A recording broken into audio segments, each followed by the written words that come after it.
Yes. So you revised last week what we have discussed. How many of you revised? Two only. See, Kashyap, you revised. See, what is very important is regularity in attending current affairs class. Because last week we have taken about Israel Palestine conflict. Remember? Yes, again continuity is going on. Israel Palestine issue. Many entry students, they are asking this year this question in current affairs segment. And even about India Maldives relations, which we have covered already. Maldives, maybe once more we will try to cover in the coming days. Fine. So we'll try to cover all these important issues in this material. Yes, first one what we have given? Jal Jeevan Mission.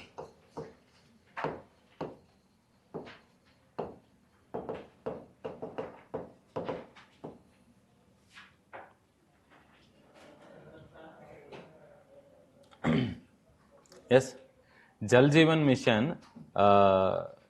Coming to Jal Jeevan Mission, this year we can expect one question on preliminary examination. Why means because this scheme was first launched in 2019 and only for a period of 5 years this scheme was launched. So this year it is going to end. Is it or not? 5 years is coming.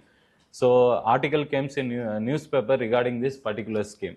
And which is the ministry which is responsible for Jal Jeevan Mission means it is Jal Ministry.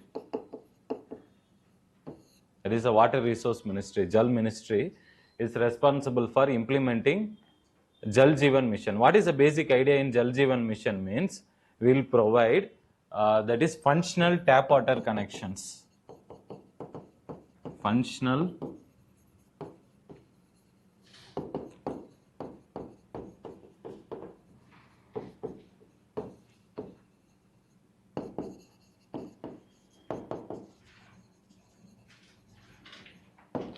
right, this very important. So what we are trying to do is many of the villages in the country, we are trying to provide them with tap water connections.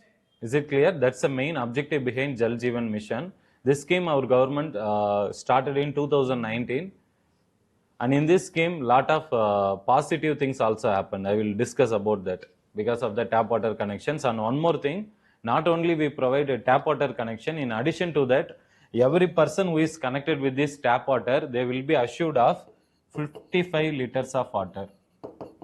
55 liters of water per person per day. So for each one person in a family, they will be provided minimum how much? 55 liters. That's what the government is assuring through this Jal Jeevan Mission. Is it clear? Yes?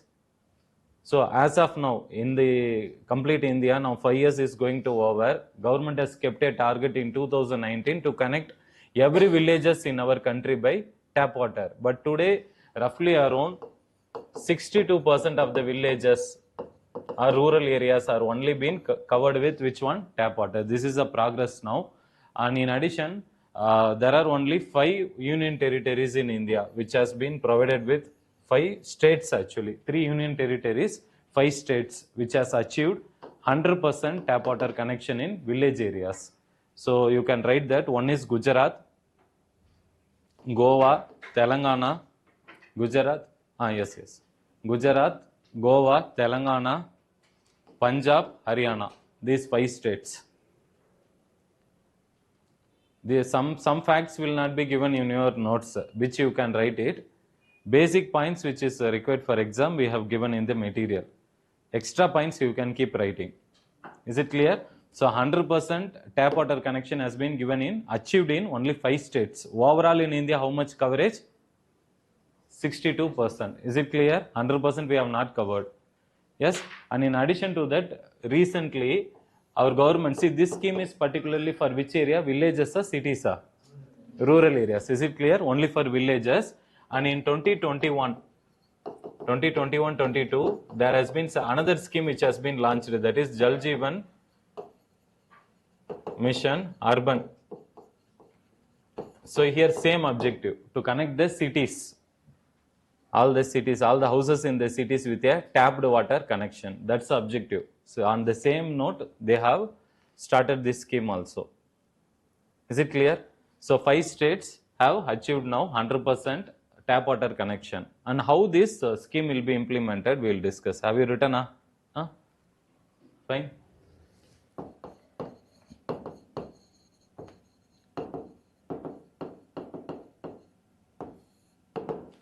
See, first one I will discuss about the funding for the scheme.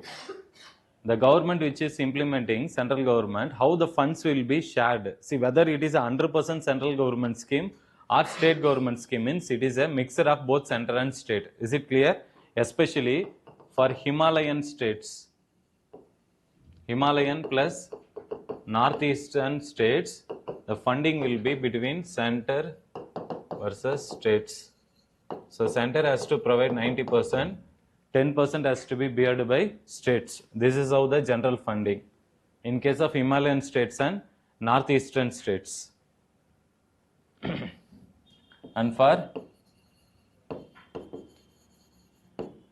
other states it is 50:50. Is it clear?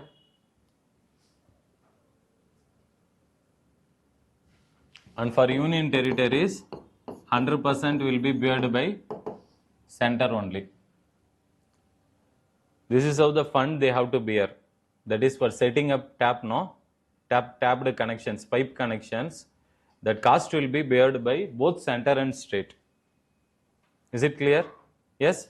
And how we implement it at the village level? Because we are discussing about Jal Jeevan Mission, especially rural first. Is it clear? See, in villages, what they will do is they will set up Pani Sanhiti. Pani Sanhiti. It is like a group. In this group, what they will do is it will consist of 10 to 15 members. These members will be picked from 50% will be women,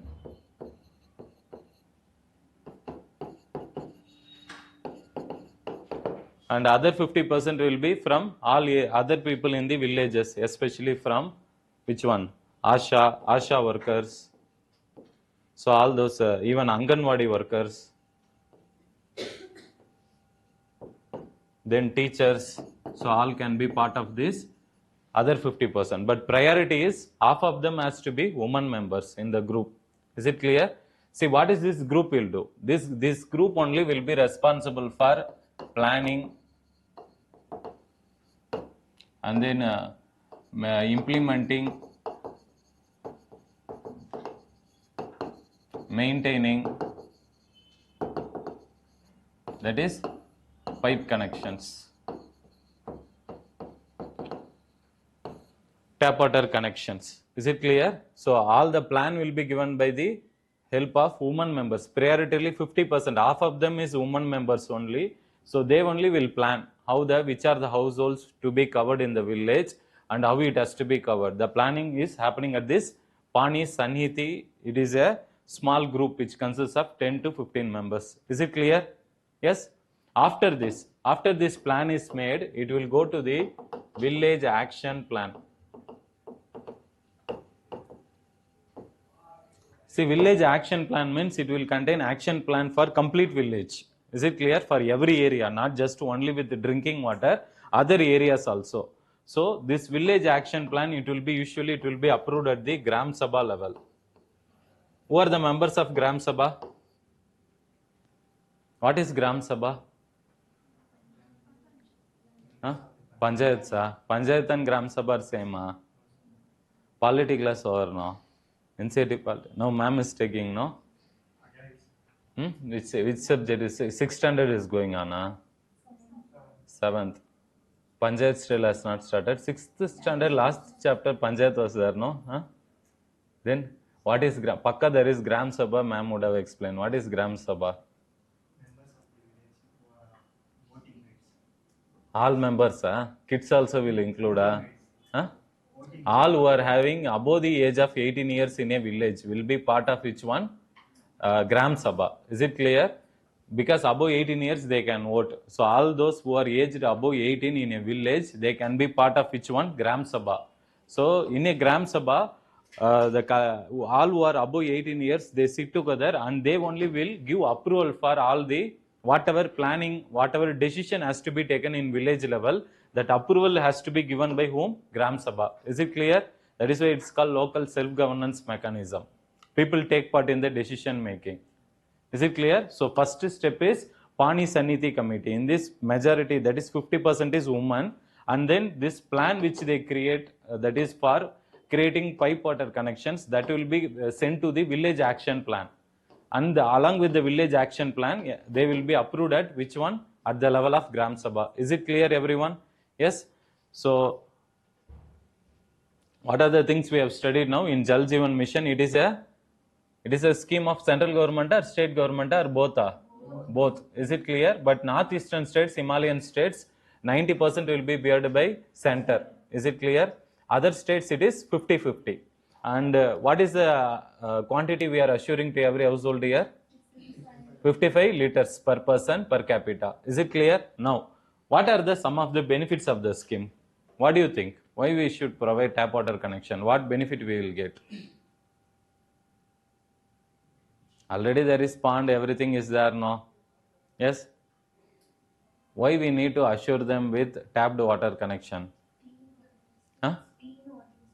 Clean water. Okay. What is the advantage of providing clean water? Very good. What health benefit especially? Waterborne diseases. Is it clear? See, what is the problem is in villages, because of contamination of water, diarrhea is very common problem, and especially among kids. Is it clear? See, you would have studied the concept in economics also. We have discussed about infant mortality rate. What is the meaning of this?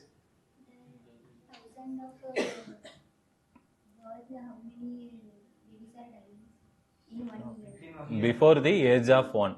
So all child who is born in India, but before attaining the age of 1, if the child is dying, means when we will include under infant mortality rate. Is it clear? It's calculated per 1000 live births. For every 1000 live births, how many child is dying in India? In this, what is the one statistics we have in India is majority of them, they die because of which one? Diarrhea. What is diarrhea? Diarrhea. Diarrhea means you don't know, va? You not face diarrhea. Huh? That is diarrhea, va? Vitamin deficiency is diarrhea, va? And that's okay. Others? Diarrhea means what? Diarrhea means you are not aware. Huh? Food contamination, when you have water contamination or food contamination, what will happen? Loose motion will happen. No, that is diarrhea only. Is it clear? It is very, very, very dangerous for a newborn child. What will happen if a child is suffering from diarrhea?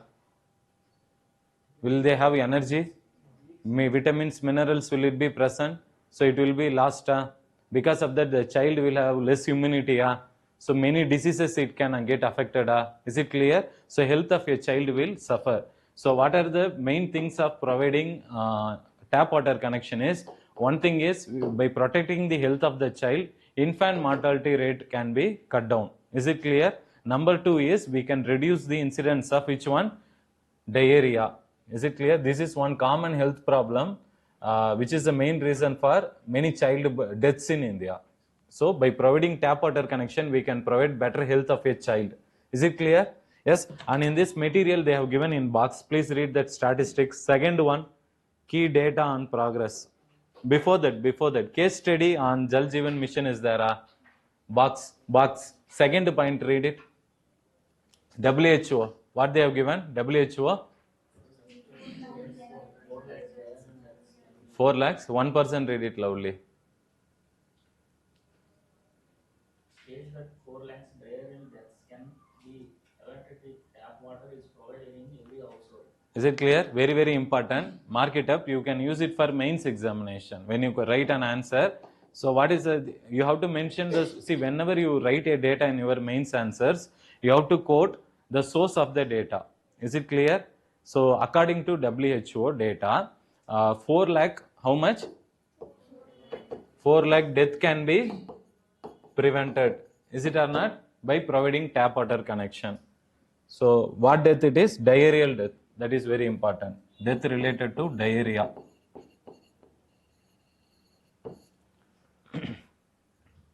Is it clear? Yes. And second point, you read it, key data and progress. Hmm. About 22.98 lakhs women have been trained for testing water samples using field testing. So that also we are doing. What we are doing is we are providing women also skill training to test the which one? Quality of water. Is it clear? Whether the water is really clean and not contaminated, they can test it. And not only that, first point you will read it, over 5.29 lakh village water and sanitation committee. That is called Pani Samhiti. So that is what I was discussing. So how many members will it consist of? 10 to 15 members. And 50% will be from women self-help group. Is it clear? Another 50% will be from Anganwadi workers, Asha workers, teachers, other people in the villages. Clear? First one, first topic, is it clear? See, in this Jal Jeevan mission, what can be the expected question in the exam means, one thing what they can do is they can ask you when is the scheme implementation time period, because this year it's going to end. So they can ask maximum in only in prelims exam, not in mains exam. Is it clear? So time period 2019 to 24, number one. Number two, what they can ask is, what is the that is funding sharing between center and state. Is it clear? That can be asked in exam. Third thing what they can ask is how they implement it, with the help of which one? Which committee that is? Pani Samhiti. Is it clear? These are the three possible questions. Statements which can be picked from Jal Jeevan mission if they want to ask means. Recent addition is government is also trying to extend this scheme to urban areas. From which year? 2021. Is it clear? Fine. Yes, next one will go. Second topic.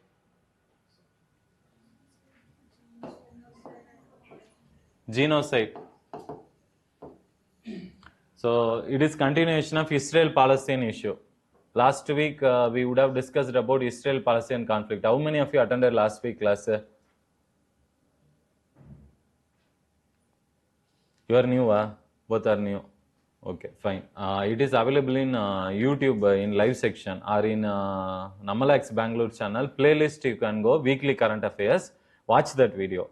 Is it clear? Because we have taken almost for 1 hour, I think. Remember? So that one video is enough on Israel-Palestine conflict. Is it clear? You can watch that. Now coming to this. Now what is the continuation is, see, we know what is happening in Israel-Palestine conflict. What is happening? Who is attacking whom now? Who and all involved now in the war? Israel? Israel is attacking whom? Palestine or whom? They are attacking complete Palestine. Whether they are attacking West Bank also? They are particularly attacking whom? Gaza Strip. Because there only who is located? Hamas. It is a terrorist organization declared by USA in 1987. Remember I said? Yes. So Israel, first it was started by Hamas organization. They attacked the Israel. Now Israel is attacking whom? Hamas. So in this fight, who and all is on the one side, along with Israel, who and all is together? USA is there. This side, Iran is there. So on the backdrop of Iran, who and all, which organizations and all supporting Iran? Tell me. Houthis, Hezbollah, then countries like Syria, yes, Turkey, yes. So this is on one side of the country, one side of the grouping who is actually fighting a war-like scenario. I said in the last week it is emerging like which one? It's a global war, because internationally many countries are now getting indirectly involved in the war. Fine. Now this is something which is happening now. Now what has happened is parallelly also South Africa. Where is South Africa located? Africa. Yes. In South Africa, what and all it is famous for? Mineral resources. Anything you can tell me? Gold. Who said gold? Gold is there. Then diamond is there. Then any other South Africa is famous for? Apart from mining. Geography class is war or not? NCERT class, 11th, 12th. Economic human geography, you have to read. What are some of the rivers which are flowing in South Africa? Mountains? Mountains? Kilimanjaro, that is in Kenya. Kenya. Is it clear? You have to read NCERT properly. Geography NCERT. Test is war, no? Weekly test. Please revise it. 11th standard and 12th standard book. Anyways, coming to that, now what has happened is South Africa has filed a complaint against Israel, especially for what complaint it has filed is, it is in the International Court of Justice. South Africa has filed a complaint. Against whom? Israel. For what activity? Because of it was involving in a genocide activity against Palestinian people. Is it clear? Because a lot of children are their lives are getting endangered. Their access to education, attending school, or going to hospital, all these activities has been completely affected because a war-like scenario is going on between Israel and Hamas. Is it or not? Yes. So because of that, South Africa has taken this issue to the International Court of Justice to take action against whom? Israel. Now, what is genocide? Before going into the topic, what is the meaning of genocide? Genocide means it is the mass killing of people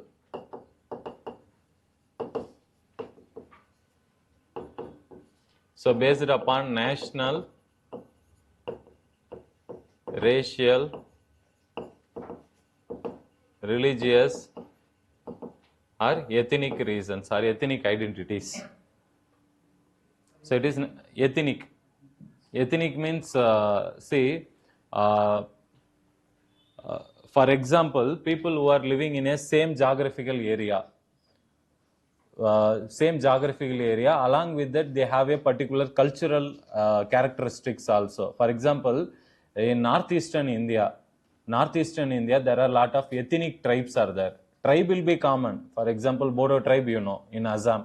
Within Bodo type, they will be ethnically, they will differ. Ethnically means one group of tribal people will be having a kind of common some set of practices, how they worship, how they behave, how they live together, their family rules, all this will differ from another tribal group. Is it clear? This is referred as ethnicity.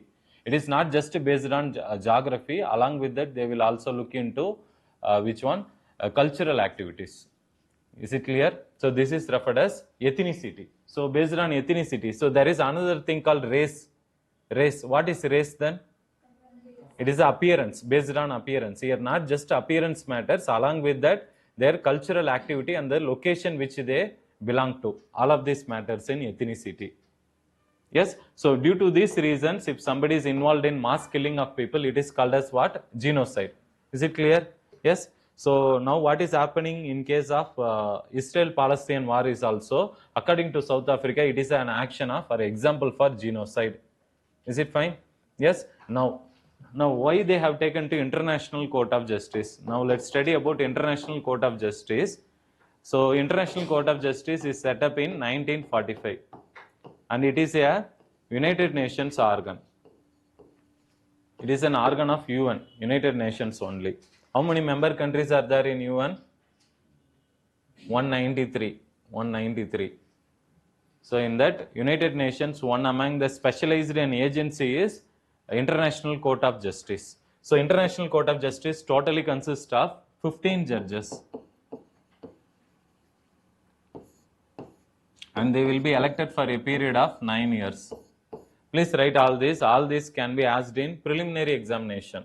In mains, you don't need to worry. They will not ask you these things.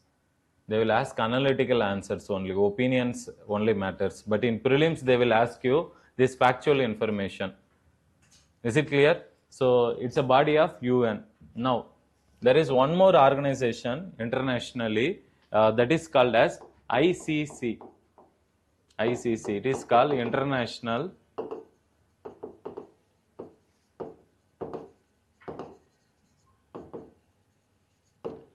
Criminal Court. In International Criminal Court. Both these are important. UPSC, possibility of UPSC confusing you with this, with that can be maximum in prelims. They may try to do that. So let's study this also. International Criminal Court. So this was set up in the year 2002. It was set up in the year 2002. And International Criminal Court, they can take actions against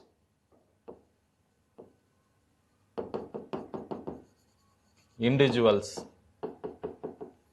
But International Court of Justice, they can take action against member countries, not against individuals.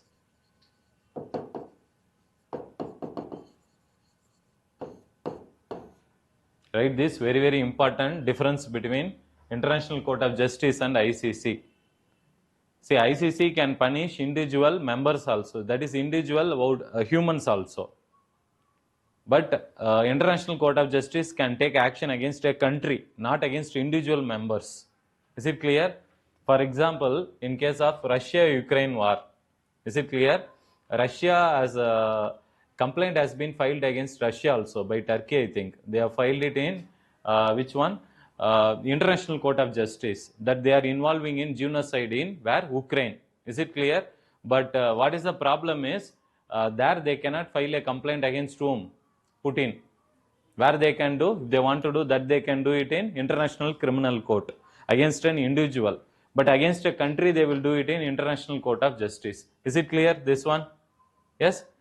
And one more thing, in case of International Court of Justice, whatever judgment is given, there is no appeal for that. You cannot appeal it further.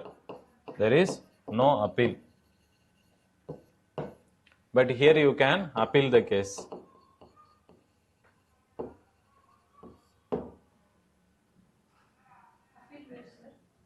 Appeal to the next level. Once a judgment is given, it's final in case of International Court of Justice, but it's not final in International Criminal Court. Against a higher judge of benches will sit together and they will listen into your petition. Like we have in India, Supreme Court appeal to High Court appeal to Supreme Court, same manner like that. We have various, that is increase, the judge's strength will increase at the appeal stage. So this is the basic difference between International Criminal Court and International Court of Justice. Is it clear, everyone? And one more thing, both are headquartered. Yes, tell me. That's what I am about to say. Both are headquartered in Hague. Hague, that is in Netherlands. Both of them are headquartered in a single place, Hague. H-A-G-U-E, Hague. Both. Okay. Oh, total number of judges, yes? International Criminal Court, that is not important fact there. That is not important fact. Here it is important. International Criminal Court, that fact is not important. If you want, please browse it and tell me now only. How many members are there in ICC? Judges, number of judges. This UPSC, there is a chance that they can ask you. That is, what they will do is, they will confuse this with this one, ICC versus ICJ. How many? 18, Okay. So it consists of 18 judges. But this is important. 15 judges, this number is important, fact related to ICJ. Is it clear? Yes? So, now, one more thing is, there is a convention, Genocide Convention. Genocide Convention.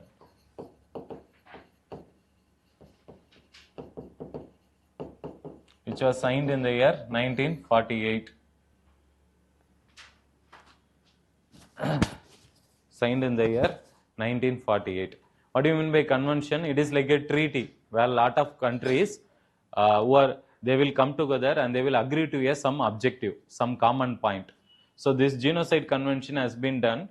But what is important is, see, in case of ICG, one important thing is, suppose any particular complaint is filed here, where in case of ICG, they can even take action against non-members also. Please write it, very important.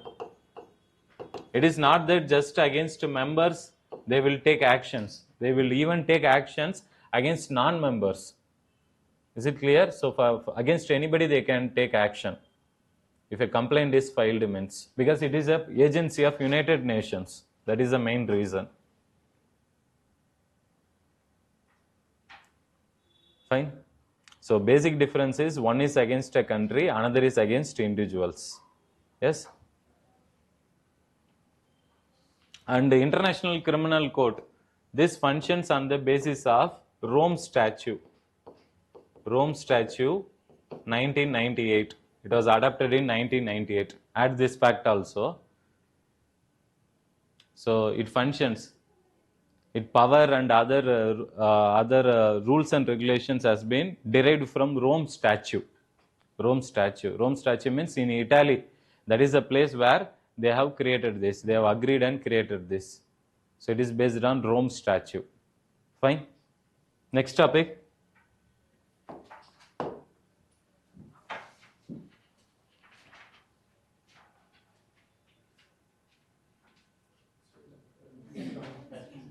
NATO, va? Yes, NATO. Fine. What is NATO? North Atlantic Treaty Organization. See, this NATO was created in the year 1945 and its headquarters is located in Brussels. Where is Brussels? Capital of Belgium. And as of today, NATO consists of 31 member countries. 31. And the last member is Finland. Finland. So 31 member countries are there. And what is mainly NATO is all about means it is a political and military organization. It is a political, military organization or grouping.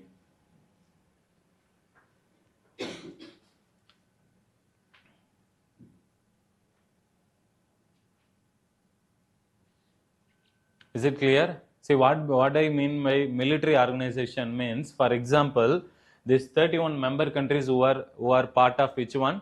NATO. So it majorly consists of North American and European countries only in NATO.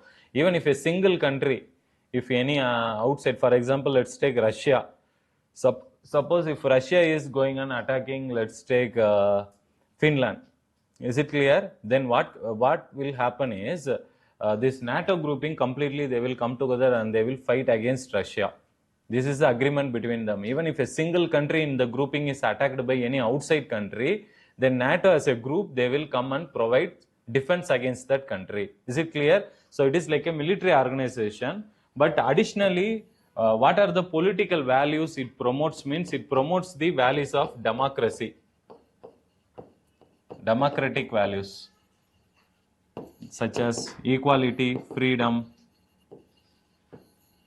So that is the reason this grouping mainly consists of democratic countries.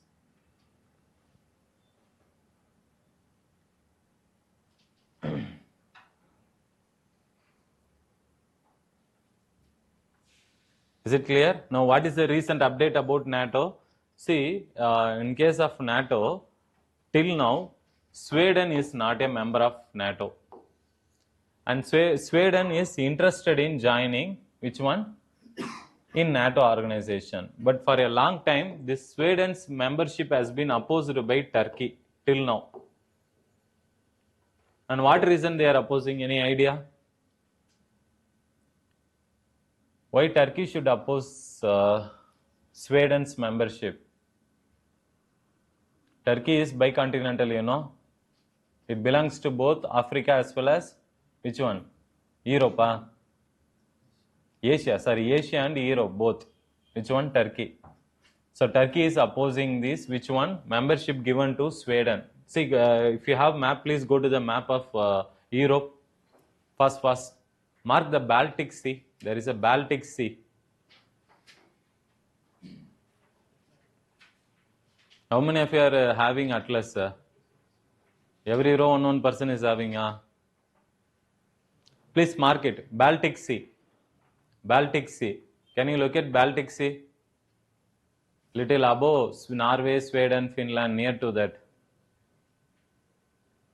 Near to Norway, Sweden, Finland. Baltic Sea is not there. Europe. Here, Baltic Sea. You can look at everyone. Near which country? Norway, Sweden, Finland only, no. Below, not above. Below Norway, Sweden, Finland. Can you look at? Ethiopia. Which one? Estonia, that is. Latvia. Okay. There, Baltic Sea. What are the countries which are bordering Baltic Sea? Can you tell me? Is Norway, Sweden, Finland is there? Norway, Sweden, Finland is there? You also look at the atlas. See, now what is the issue is, now in this Baltic Sea, now only Sweden is left out. Baltic Sea coast, if you see, Norway and Finland, they have joined which one?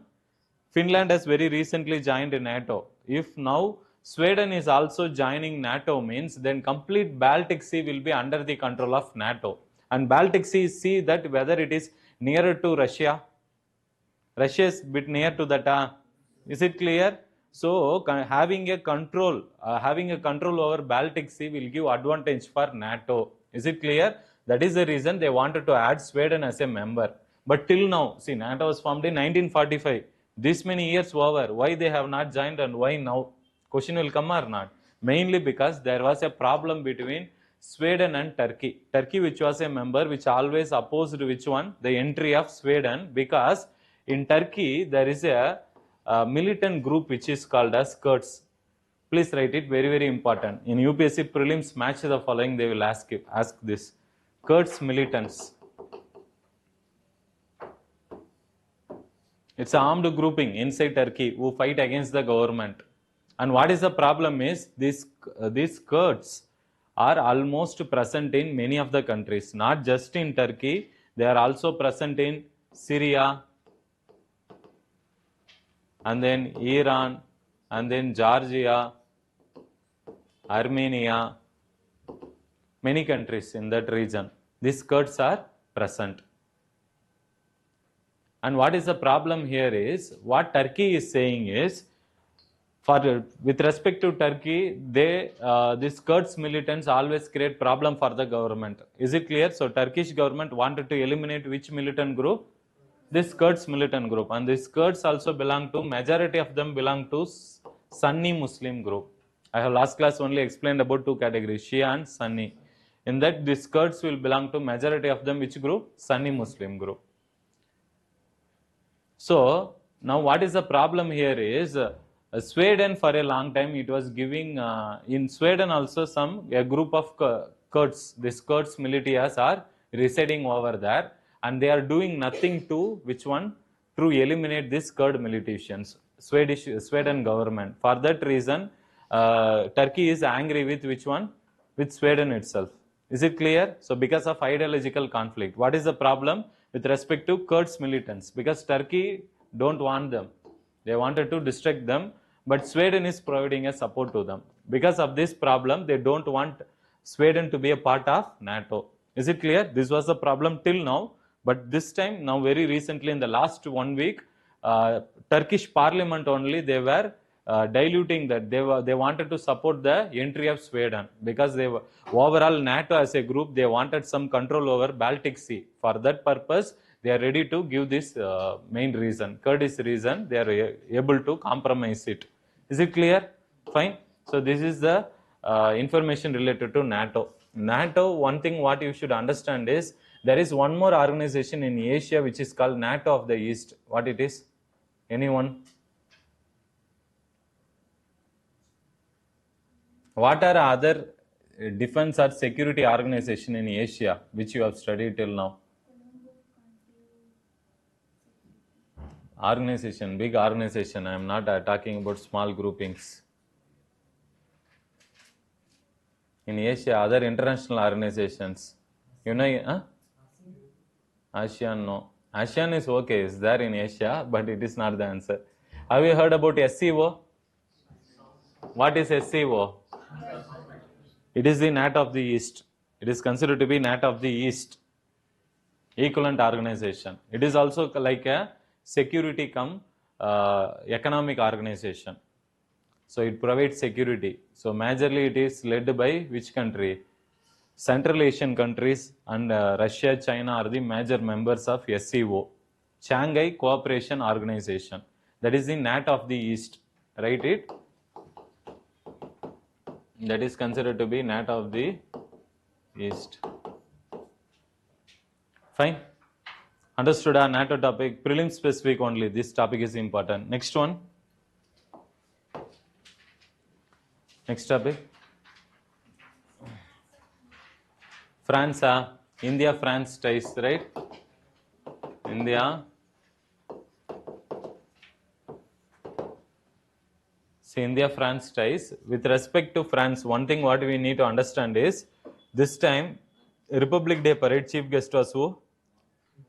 Emmanuel Macron. French President Emmanuel Macron was that is the chief guest for this year Republic Day celebration. And so in UPSC examination, they can ask about, one thing what we need to understand is in mains examination, in the current affairs syllabus, international relations syllabus, they have mentioned in UPSC that they will ask only on neighboring countries majorly. But when it comes to other countries, they can ask you by policy. What is the effect of policy on other countries? Is it clear? In that way only they can ask some questions related to that. But what I feel is in this topic, chances of them asking question both at prelims and mains is very, very less. Then why sir you are taking this topic means? Because he is a chief guest. So what UPSC can ask means there is one area where they can ask. I will discuss that today. First we will discuss about some basic points in France and India relations. That is, what is one thing we have now agreed together in this year meeting is, France is, that is famous for which one? Fighter jets. What is it? Rafale fighter jets. So we have signed an agreement on Rafale, buying the Rafale fighter jets. Yes, that is one important thing which India has done with respect to France. And apart from that, with respect to France, India has also signed, with respect to nuclear sector, there is a nuclear power plant called Jaitapur.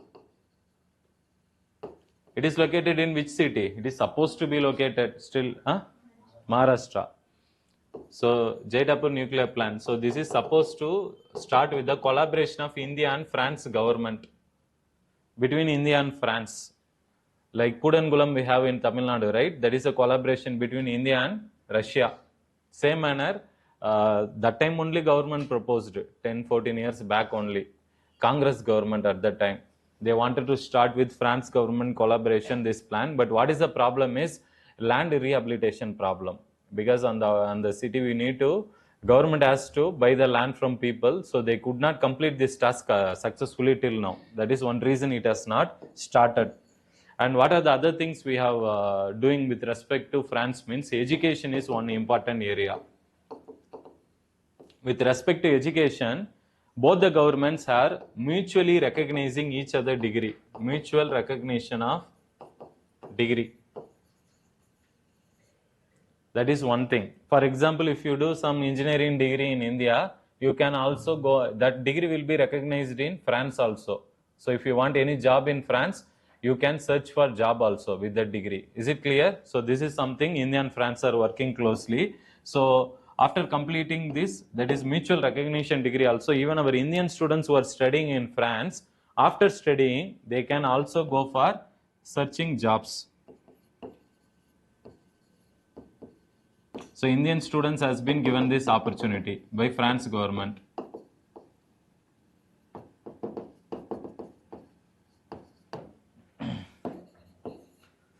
Yes, and with respect to France, what are the other important thing is tourism.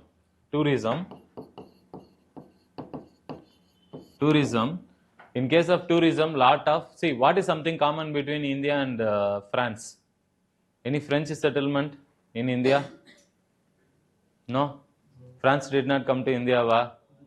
Where? Which colony? Puducherry. Yes, Puducherry is still some. There is a segment called as Auroville.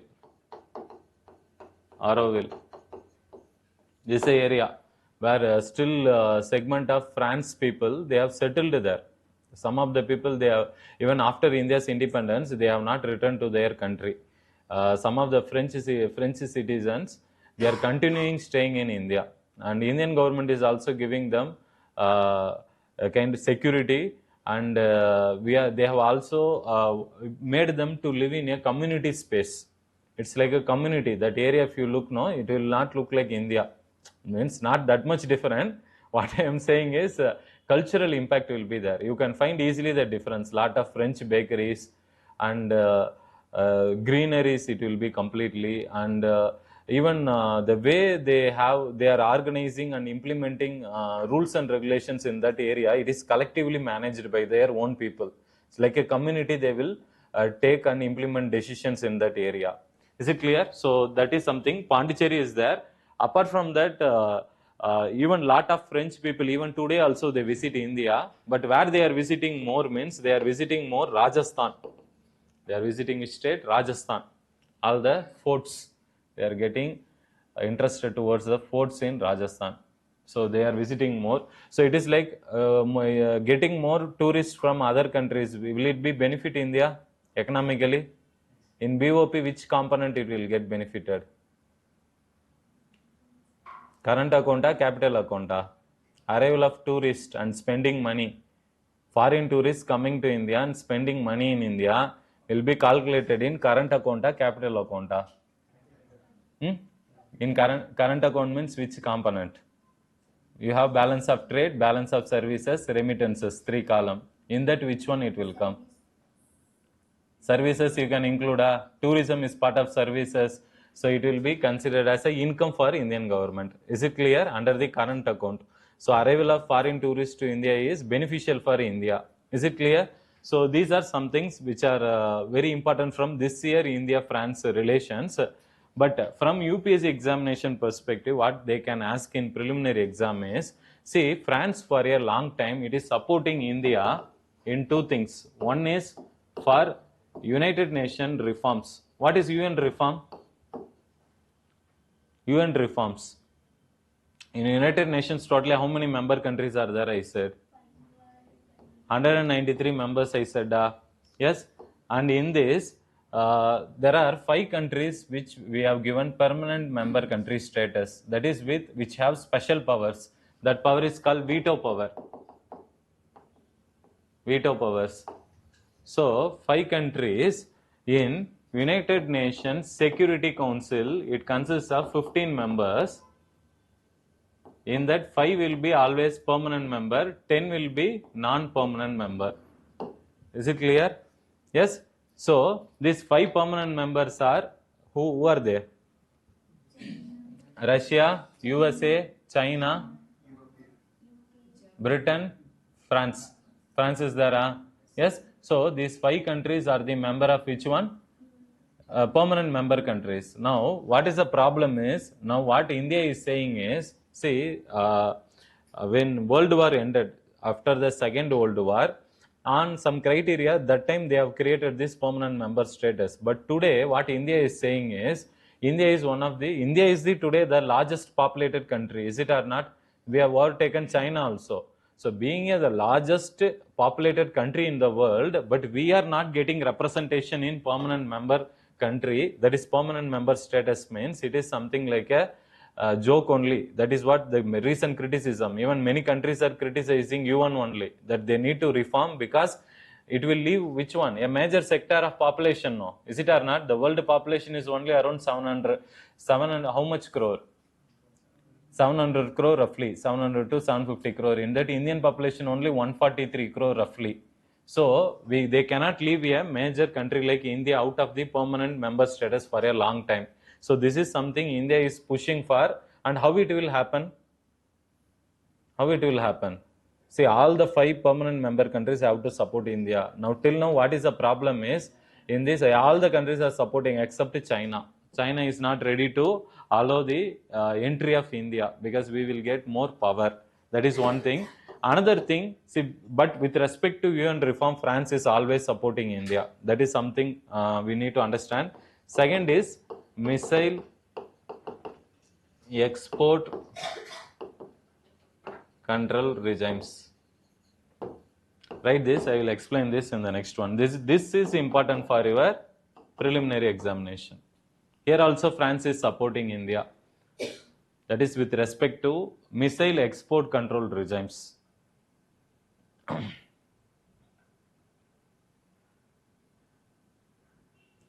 I'll explain. There are 4 important groupings we need to understand when we study about this. Written.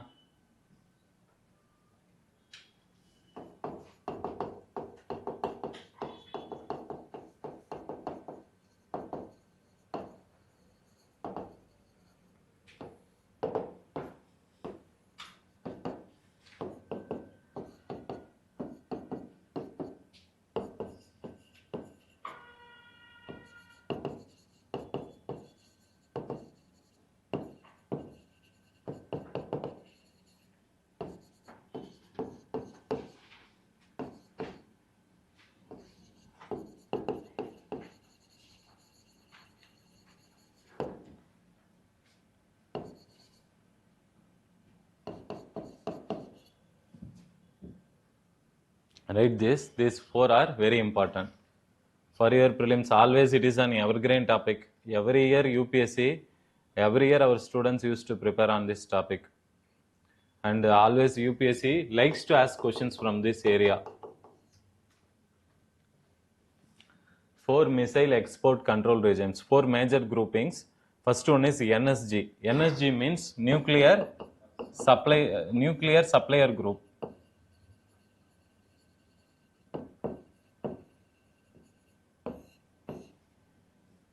MTCR means missile technology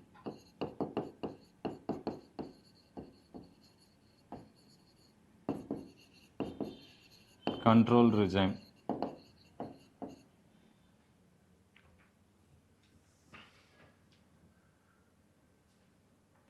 Written. Yes.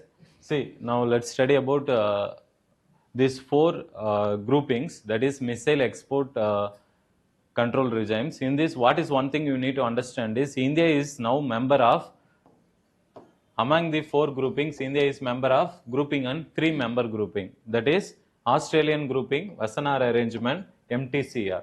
India is not a member of which one? Nuclear supplier group. Write it, very, very important. But China is a member. India is not a member, but China is a member. I will tell the reason also.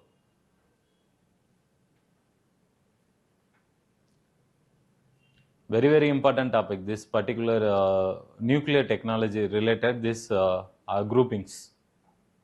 Clear? Yes.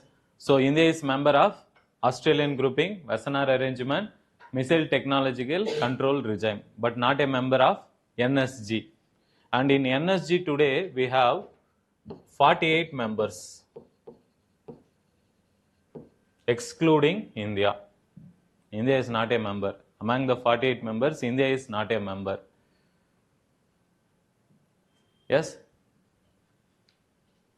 So what this NSG will do as a grouping, what benefit they get means, see, this NSG will deal with control of nuclear technology, control of nuclear technology and nuclear related technology.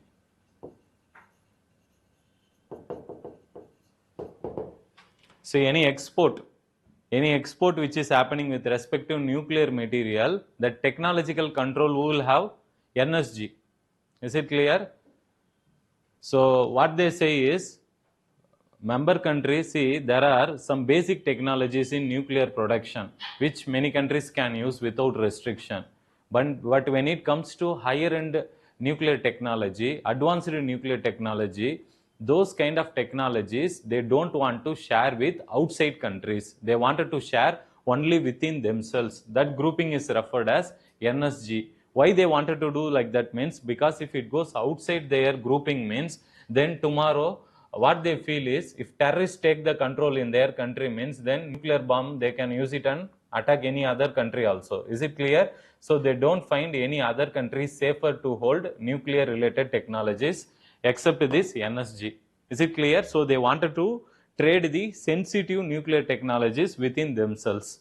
So that is the reason they have not added India. And the one reason why India has also not joined this grouping is mainly because there is one more grouping called as nuclear, write this, very important, non-proliferation treaty.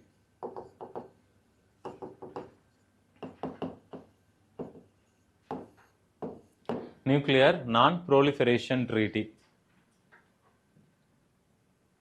See, what is the meaning of this treaty means? What they said is, see, India, when it went for first testing the nuclear bomb in India, which year? First India tested in 1974, second in 1998.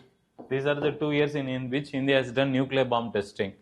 And the first time when it tested in 1974, yes, see, now what is the problem is with respect to nuclear non-proliferation treaty. See, first time when India tested is immediately this treaty was signed actually by other countries. What they felt is, what they told is, there are some countries in the world like USA and some developed countries, they can keep nuclear technology, but there are countries like India, they cannot keep nuclear technology. Is it clear what I am saying? So there is a discrimination which was created by USA and other countries, and India don't like that discrimination. On what basis? What they said is, any country who are having nuclear weapons before 1974 or have done already nuclear testing, they can keep nuclear weapons with them, but not any other countries. Is it clear? So what happened is, because of that, India could not become a member of nuclear non-proliferation treaty. And if India wants to member of NSG means, India should have become a member of non-proliferation treaty. That is a condition. That is the reason India today also have not joined. If India wants to join NSG, first it should join non-proliferation treaty. Is it clear? And what is the problem with non-proliferation treaty? It is a difference how you treat. See, how can you say only USA, countries like USA and developed countries can keep nuclear bombs or nuclear weapons? Why not India? Just because you have done nuclear testing before 1974, that does not give you the right to hold nuclear weapons. Is it or not? So India is keeping this point only. So India is saying, on what basis you are doing this discrimination? This is not a proper treaty. So we don't want to become member of this treaty. Due to this problem only, even today, India cannot become member of NSG. But India is trying to convince other members like USA, other countries, and even including France. They are supporting India to be member of which one? NSG. But here also the problem is China. China is saying that if India wants to become member of NSG, first let them sign which one? Non-proliferation treaty. Because of this problem, India cannot become a member of NSG. Is it clear? Yes. So NSG is a group which deals with which one?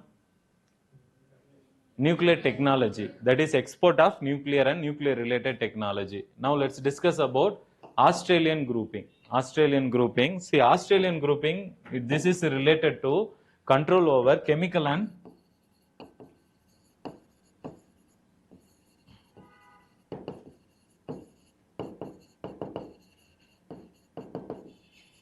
biological weapons with respect to export of, so it deals with export control over biological and chemical weapons. Australian grouping.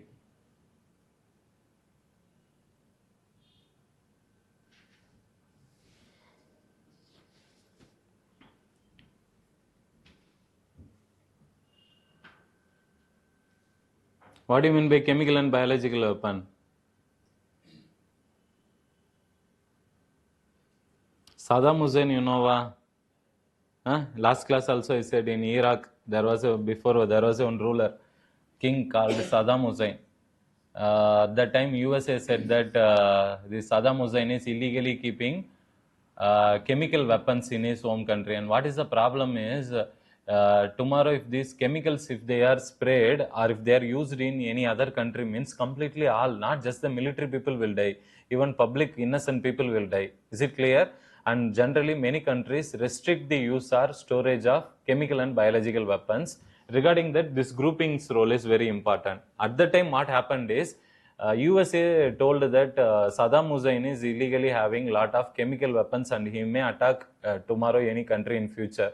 Because of that problem, what he did is he took a lot of army and attacked which one? Iraq. Is it clear? And ousted Saddam Hussein and even hanged him also later. Yes. So this is related to which one? Biological and chemical weapons. Yes. Now there are two more things. Wassenaar arrangement. Another is missile technological control regime. Is it clear? Here, what is very important is missile technology control regime and Wassenaar arrangement. Again, here also, in this grouping, India is a member, but China is not a member. You should understand China is member of which one? NSG only. But India is a member of other three where China is not. And with respect to this missile technology control regime, it actually regulates aerial vehicles. Just write it. Any aerial vehicles and drones carrying payload greater than, that is for 300 kilometers. It should not carry. What is the meaning is, see, chemical, any chemical which is used, for example, mustard oil bomb, that is biological weapon. And even this Agent Orange used in Vietnam War, they used a chemical, Agent Orange, which was like they sprayed on upon the fields in Vietnam forest. That is also a chemical bomb which they have used. Yes. So now missile technological regime means we are using drones and other flying objects. No, is it clear? Missiles. Can COVID be linked anywhere here? Yeah. You can because that is also a which one? Biological weapon. That is a biological weapon. Using viruses, living organisms against other country, it is a biological weapon. If they use chemical substance, it is a chemical weapon. Is it clear? So now missile technological control regime, here what they will do is, see, if you launch any missile, is it clear? If that missile is going to carry 500 kg load for more than 300 kilometers, up to 300 kilometers, any country can do.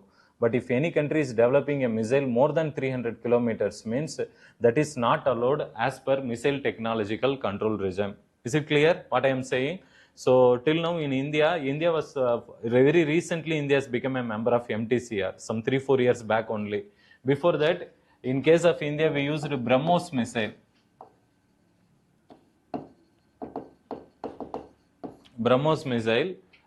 This missile also, it had a capacity for crossing 300 kilometers, but since India is not a member of MTCR, we restricted this distance, 300 kilometers. Is it clear? Now India has become officially a member of MTCR. So here what they will regulate? They will regulate the flying objects and drones which are beyond which one? 300 kilometers. Is it understood? Next one, Wassenaar arrangement. Wassenaar arrangement, it control dual use weapons and conventional arms.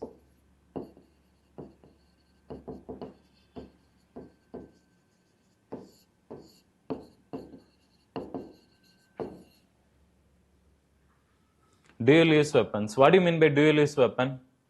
See, for example, nuclear technology is a dual use weapon. Using nuclear technology, you can produce electricity. You can also produce nuclear bomb. Is it or not? Yes. See, that kind of technology, when we export to other countries, we will be controlling or regulating under Wassenaar arrangement. Is it clear? Yes. And conventional arm. What are conventional arms? All weapons we use in battlefield, no. All guns. Yes, all these are conventional arms. So how a country has to export with other country. So that is dealt in Wassenaar arrangement. All these 4 are important, which UPSC can ask in preliminary exam. Any doubt? First one is NSG. NSG is related to what? Direct nuclear technology. That means what? What are the nuclear technology? It can be nuclear related technologies, raw material, uranium. So if India is buying uranium from any other country, then that can be restricted under which one? NSG, beyond a particular quantity. And what about nuclear technology?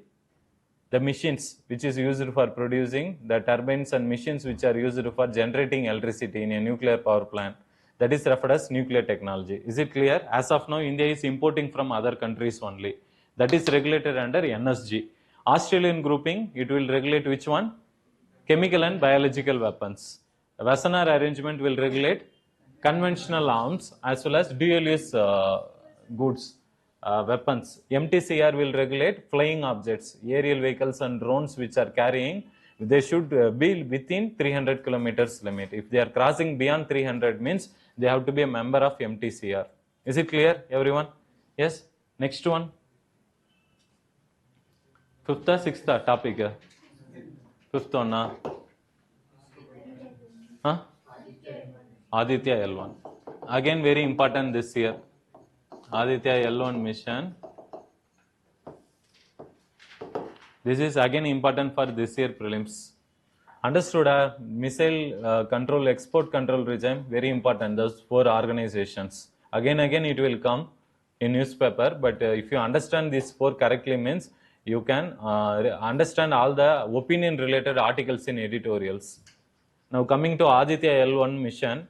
See, this mission was launched in last year only. Yes, last year only we have sent a spacecraft. And where we have sent means, see here. So we have Sun.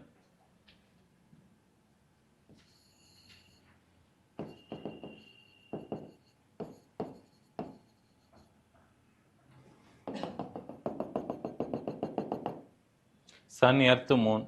Yes, see, there are some points in the solar system. I will mark those points and I will explain the importance of this point. That is called Lagrange point.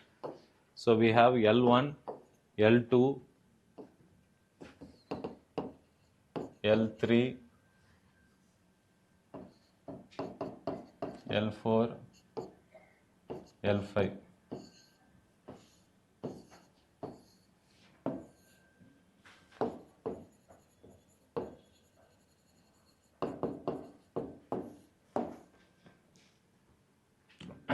First write this Lagrange point. What is the meaning of Lagrange point? See, first India wanted to study the surface of the sun, solar surface of the sun.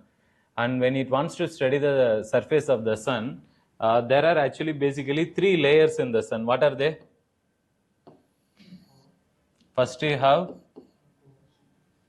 corona, then photosphere, then another one is chromosphere. Second layer is chromosphere, third layer is photosphere.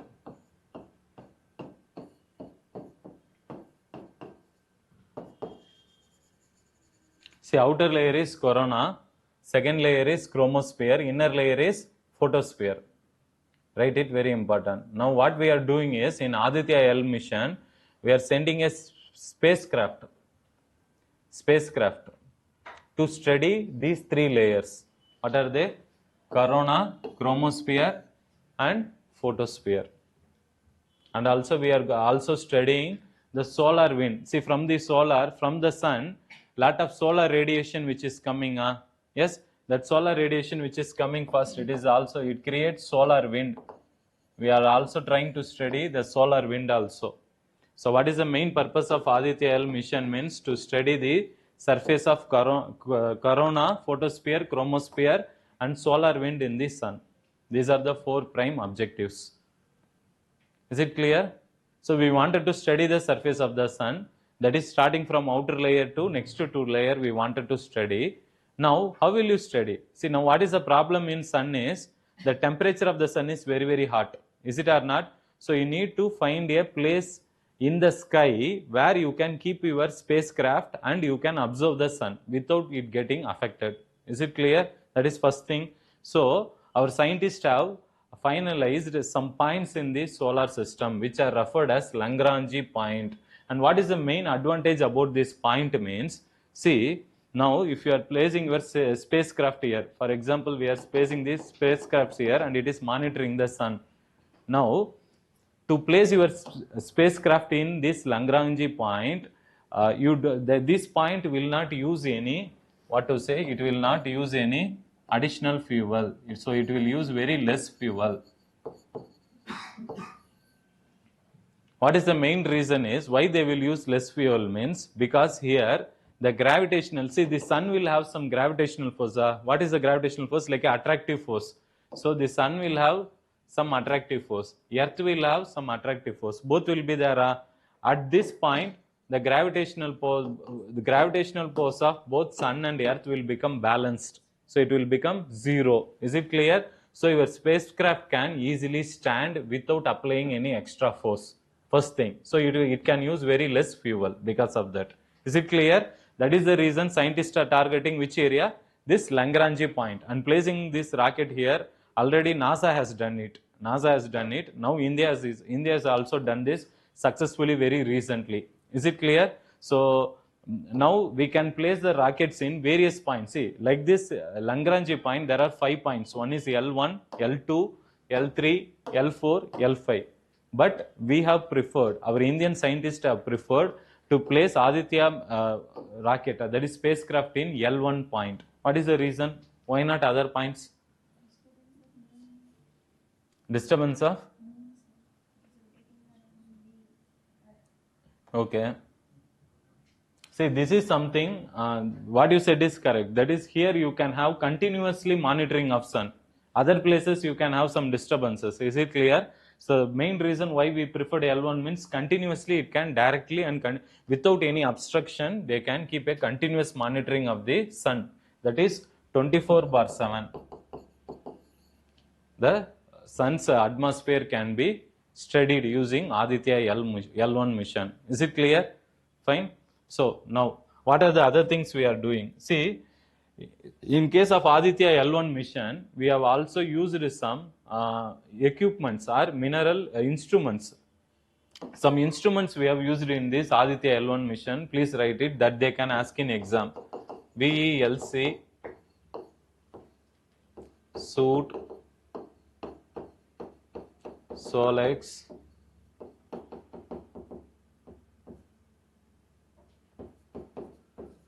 Helios, Aspa, Paba, Mag. These are the 7 scientific instruments which we have used in Aditya L1 mission. 7 scientific instruments which we have used. This can be asked in prelims exam. Is it clear? They can either ask you the concept of Lagrange point. Otherwise, they can go to what are the instruments which they have used and what purpose these instruments have been sent. That can be the another question. Is it clear? See, this VLSE, it is to study the corona, that is the surface, outer surface of the sun. To study that, VELC, this instrument is used. Suit is to study the chromosphere and what is the other layer? Photosphere.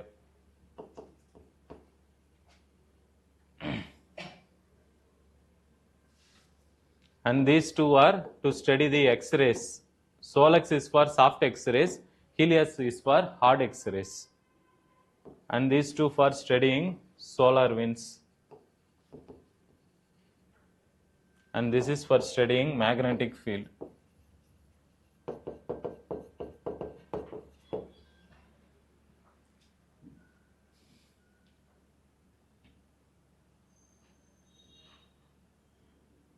Understood? Are you understanding how this rocket is? What is the importance of Lagrange point? Is very, very important.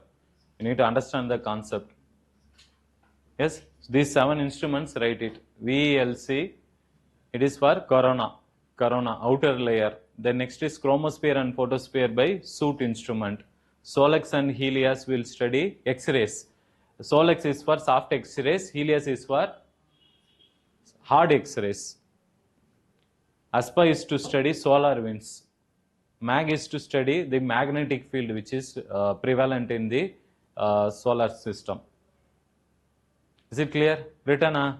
Yes. So this is the objective behind sending these 7 instruments, And what they have given in your notes, go to that. They have talked about magnetometer.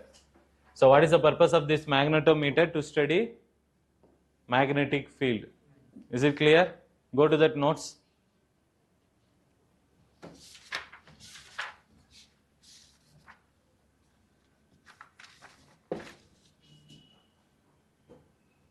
See the second point, the experiment is designed to study low intensity interplanetary magnetic field in space.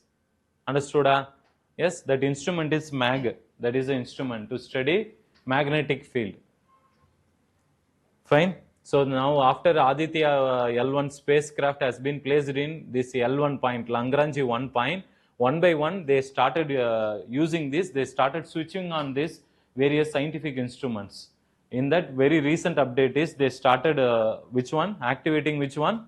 This MAG, that is magnetic field. To study the magnetic field, this magnetometer has been now switched on.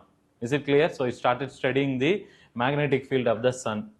Is it clear? That's the update. Next one.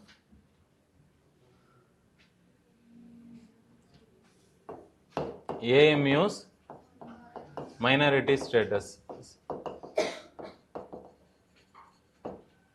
That is Aligarh Muslim University's minority status. This is a topic which is very important for your mains exam, not for prelims. Not for prelims. Clear? Which subject they can ask this? GS paper 2. GS paper 2. Aligarh Muslim University's minority status. Is it clear? See, with respect to Aligarh University, first there was a Aligarh Muslim Universities Act. First one was, the earliest one was done in which one? 1920. This was the first act which it was during that is during the Britishers' time, pre-independence time. This university has been created. Is it clear? Now, after independence, what they did is they went for two amendments. One is 1951, another is 1955 amendments. So what they did is, in these two amendments, they have declared Aligarh Muslim University to be a minority university.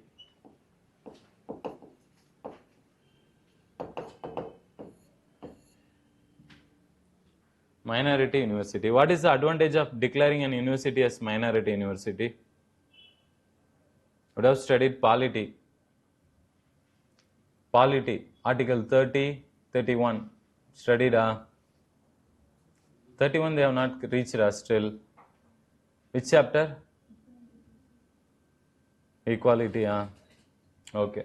See, in case of India, minorities, Article 31.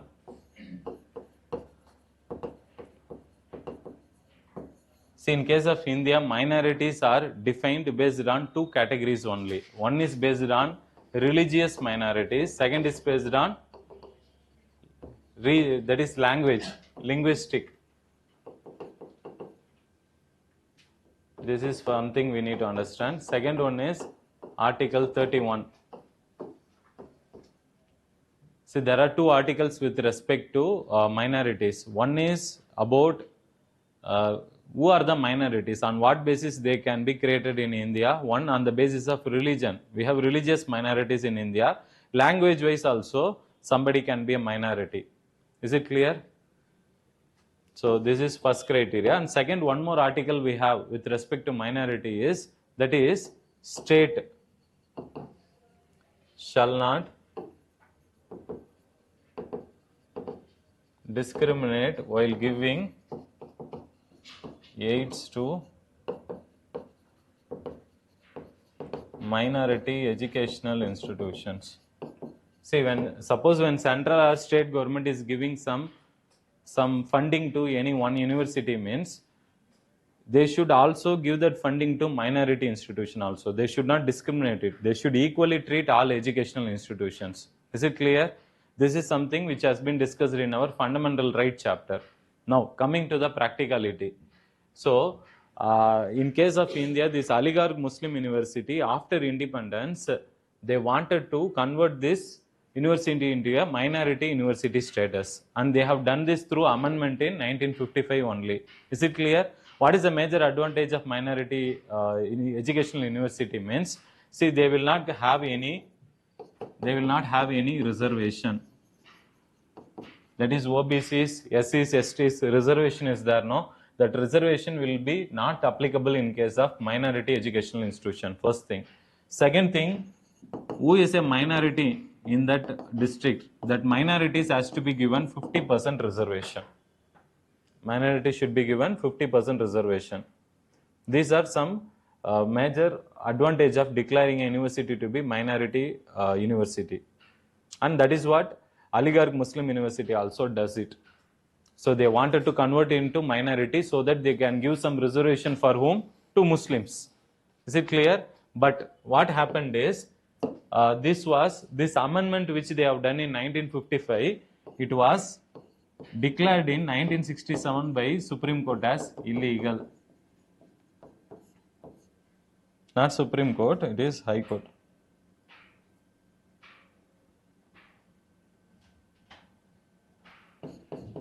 That is Allahabad High Court.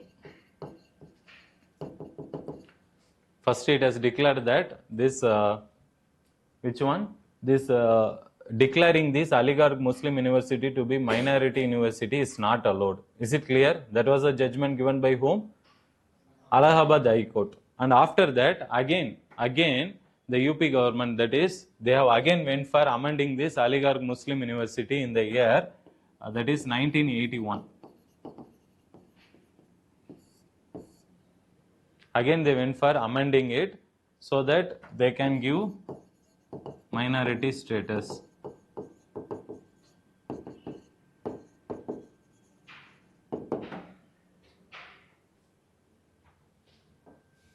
Yes, up to this understood?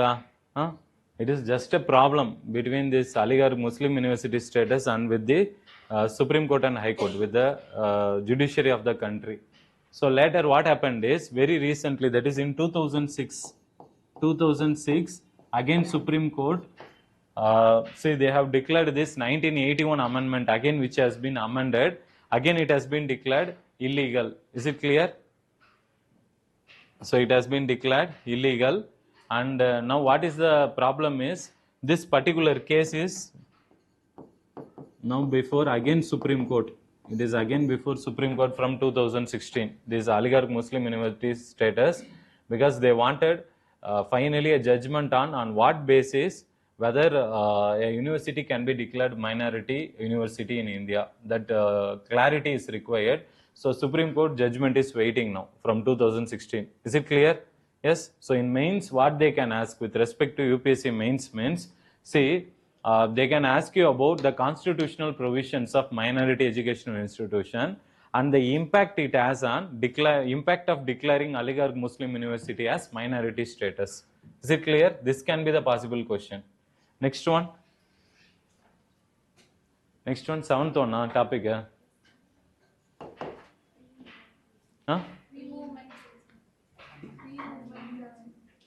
Free movement, free movement regime.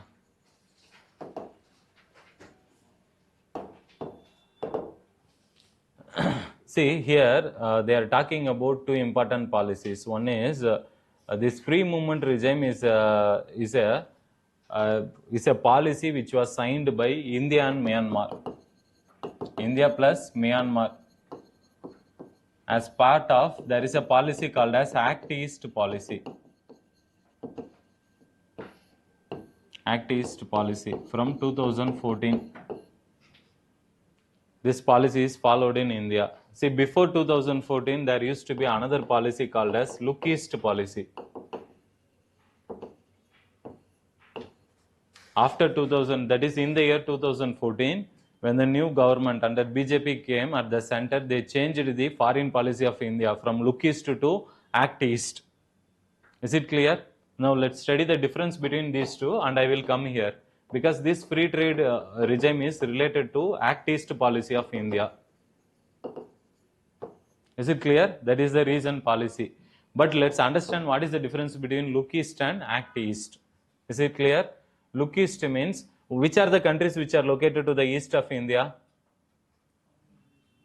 Myanmar is there, Thailand is there, Laos is there, Cambodia, Vietnam, all Asian countries. So here they mainly focus upon Asian countries plus economic integration. So look east policy's main objective is to is to mainly give relationship focus on Asian countries and to promote better economic integration. Is it clear? Now what is the Act East? See, in Act East what they will do is, here they will focus on Asian plus economic integration plus East Asian countries plus security cooperation. So these two are extra in Act East. So it is majorly here it is an economic organization. Look East policy will give maximum focus on economic relationship. But in Act East, apart from economic relation, what importance will give to security, strategic security or strategic reason. Strategic cooperation is the important focus in Act East policy. East Asian countries means which and all will come? Asia, east of Asia, which will come? Japan, South Korea, North Korea, South Korea, Japan, all these are East Asian countries. Is it clear? So here we are just looking, not just in Look East, we are just seeing only 10 countries as part of our policy. But in Act East, we are looking still where? Beyond Asian countries. Is it clear? Understood? So free movement regime is an policy of which one? Is a policy of Act East policy. And under this policy, what India and Myanmar has agreed is, see, up to 16 kilometers in each other border. That is Indian side of border 116 kilometer, other side Myanmar side another 16 kilometer. This side 16, this side 16. This is India, this is Myanmar. So up to this region they can do trade between them. Is it clear? Who can do trade? The local people can do trade. Is it clear? You might have seen there is a concept called as border hut. That is like village market is there now. Village market, weekly once village market will be there now. In the same manner, in the border areas, people of Myanmar and our northeastern states, the people, they can do trade among themselves at regular intervals. Up to how many kilometers? 16 kilometers. Is it clear? So this is an agreement which has been done as part of Act East policy of India. Is it clear? Now what is the problem? What is the problem is there is a lot of problem which is going on in Myanmar. What is happening means in Myanmar before there used to be for a long period of time Myanmar was under the control of military control. They say junta regime. Now in between for a part of time there is a party called as NLD, that is National League for Democracy, under leadership of Aung San Suu Kyi. So she assumed her party won the elections, democratic elections which was conducted, but due to some reason, that is what is the problem is Suu Kyi's nationality, she is not holding the nationality of Myanmar. So because of that reason she could not assume the leadership position in the country even after winning elections. So her party, some other member, they made the leader. And what is the problem is now even that government which has been elected, they have been removed now by the military. Is it clear? And lot of violence is happening. And one thing what you need to understand is, in Myanmar, who is the dominant community? Which religion? Buddhism. Buddhists are the majority people. Is it clear? And there is a state called as Rakhine state. If you have atlas, you can go and mark it. A place or state, that is district called Rakhine district. Now what is the problem is in this Rakhine district only there is a community called as Rohingyas community. These Rohingyas are considered to be illegal Muslim migrants. They are considered to be illegal Muslim migrants from Bangladesh. So these people are living in large numbers in which region? Myanmar region. And now what happened after the military took the power in Myanmar, they started attacking which one? This Muslim community people, and in that what happened is lot of these Rohingya communities, they actually ran away, and many of them they even crossed the sea by using very small boats. By illegally they crossed the border because they to try to escape from the violence committed by Myanmar government. Many innocent people, women, children, they crossed the which ocean it is? Bay of Bengal, is it or not? So they crossed it with boat trying to reach Bangladesh, but many of them also drowned on the way only. Is it clear? And some of them were able to reach Bangladesh, and even some of them even crossed the Indian borders also.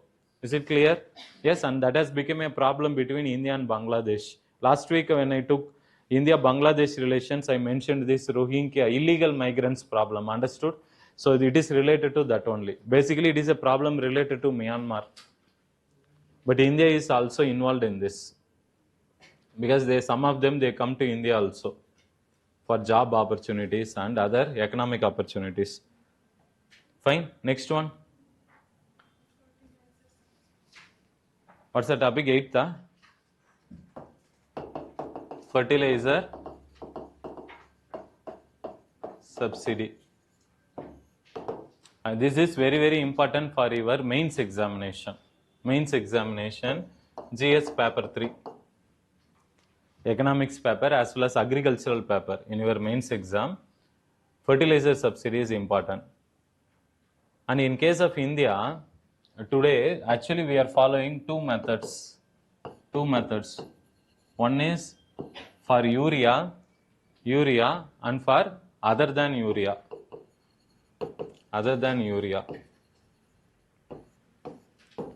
Fertilizers.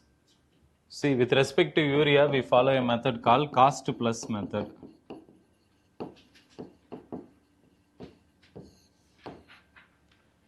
Cost plus method. That is what here government is doing means, see, government will fix the MS, that is MRP. What is the rate of MRP of urea fertilizer to be sold in market? That rate will be fixed by whom? Government. Is it clear? But who will produce this fertilizer in India? Private companies. Is it clear? And they will go through some cost of production. Yes? So they will go through some cost of production. Now, what is the difference between cost of production and MRP? For example, let's take cost of production is rupees, let's take 1000 per kg. But MRP rate is, let's take 700 per kg. Now, what is the difference here? 300. What is that? 300. Understood? So, that is the subsidy which is borne by whom? Government. So, how the government is paying them? Government is not paying the farmers directly. Kindly understand, government is paying directly the fertilizer companies. Is it clear? Based on how much they are selling directly to the people. Is it clear? So, what is the price of urea? Government will fix a price. What is your cost of production? So, that extra difference in cost is given as subsidy. This is the first major subsidy, urea subsidy. This is how it works. Is it clear? Second one, which has been recently followed in India for other than urea fertilizers, is nutrient based subsidy, NBS. Kindly write it, very important. NBS, nutrient based subsidy. This is for other than urea fertilizers. What are the other than urea fertilizers? Any example? Diammonium phosphate, and then minerates of potash. See, all these fertilizers like NPK, nitrogen, phosphorus, potash, sulfur, these elements, how much we are using in a fertilizer, that will be calculated.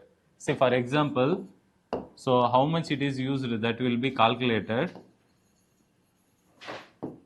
per kg. In 1 kg of fertilizer, let's take, see now, urea fertilizer means very clear. What is the final price, MRP price? What is cost of production? This difference you are giving as subsidy. But here what we are doing means, see, kindly understand here, here farmers are using diammonium phosphate, minerates of potash, like this different which one?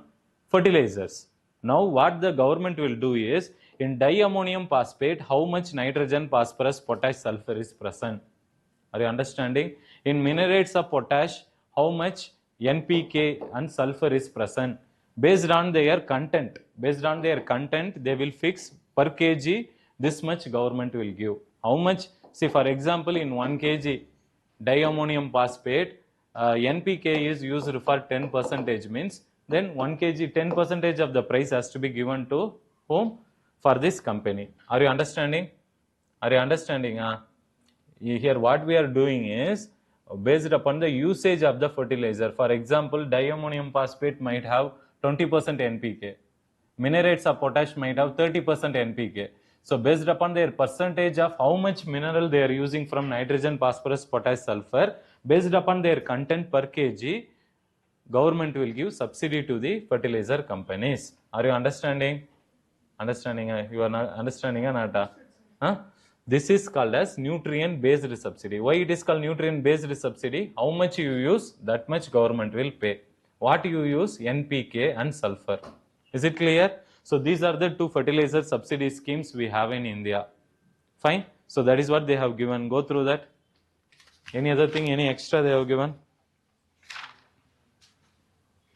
Next is, they are also talking about one nation, one fertilizer.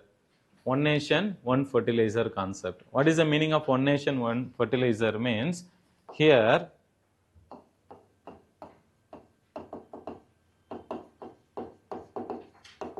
instead of giving subsidies to the farmers, government only can sell all the fertilizers under the brand name called Bharat. Is it clear? This concept is referred as one nation, one fertilizer. Why we should have different names for fertilizer? Common name Bharat for complete country, for all the fertilizers. Is it clear? So this is referred as one nation, one fertilizer. Another one is PM Pranam. This is a scheme to reduce the usage of chemical fertilizers. And this is very important because this is the very recent scheme of the government. UPSC prelims you can expect questions on Pranam, but in mains examination you are required to know the basic difference between cost plus method and nutrient based subsidy method. Is it clear? In prelims they can ask you about PM Pranam scheme. What is this scheme is about? It is a scheme to reduce the usage of chemical fertilizers. Why we should reduce the fertilizers? What are the problems of using so much fertilizer in agriculture?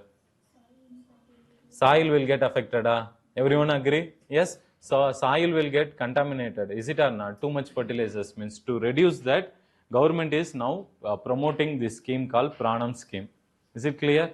Go through that. And one more thing, what government is telling is, central government is telling is, see, any state which is going for reducing the usage of these fertilizers means how much they have reduced, that much grants will be given by the central government. What is the meaning of grants? States need to pay interest for grants. Grant is like a one term freely given, no need to pay anything. Is it clear?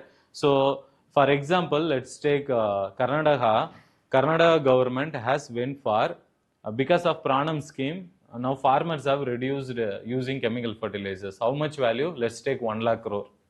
Is it clear? 1 lakh crore money they have saved it. Just for example, I am saying. In that 1 lakh crore, this money will be given back by the central government to Karnataka government in the form of grant. Is it clear? And in this grant, 70% of the money, it should be used for technological upgradation. Are you understanding? That is, what is the technology with respect to agriculture? What are the technology? In that only they have to spend the money, 70%. Another 30%, they have to use it for promoting farmers' awareness. This is the objective of the scheme. Are you understanding? In Pranam scheme, we are trying to reduce the chemical fertilizer usage. Suppose somebody is reducing, that means we will give them that money, how much they have saved. Understood? So in that money, suppose if they give 100 rupees to a state, 70 rupees has to be used for technological upgradation. 30% has to be used for generating awareness among the farmers. Is it clear? So this is the main objective of Pranam scheme. Write it. Next one.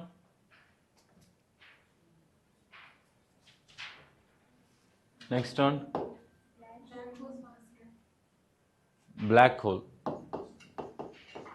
That is the birth of the see here, the mainly what we should understand is they are discussing about the birth cycle of star.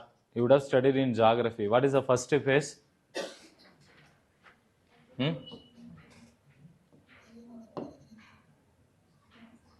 Gas or cloud of gas? Yes. Cloud of gas. First stage. Second stage. See, that cloud of gas is also called as nebula. Nebula. That is dust and gas. See, we initially in the solar system, how this star, sun, today, earth, all they came into being means, first all the solar system, initially they would have contained which one? Just gas particle and dust particle. And from that dust particle, one dust particle surrounding gas particle would have condensed it. Is it clear? And through condensation, what will happen? So with more density and more pressure, it would have emerged as a planet. And then from a single object, many objects would have disintegrated. That is how today's solar system came into being. Is it clear? So what they are discussing here is first in the birth cycle of star, first which comes is clouds and dusters. Second one, that smaller particle, smaller solid particle which is created is called protostar. Next one, you have given this diagram also in your thing also. Third is the T. What is that? Third step, T. Huh? What is that state? Spell me. T-U, huh? T-A. Turi phase. Huh? So this is the third phase. Now, see, after this, a star will get, we can classify into two categories. That is from nebula state to protostar. What will happen is, let's take some stars will have low and medium density. Few stars have high density. Low density, they will form red giant. Red giant will form planetary nebula, and planetary nebula will form white dwarf, and white dwarf will form black dwarf. Draw this diagram, very, very important. For geography also you need to know. And high density star will form supergiant. Supergiant. And supergiant will form supernova. And supernova will form two things. What are they? Neutron stars and black hole.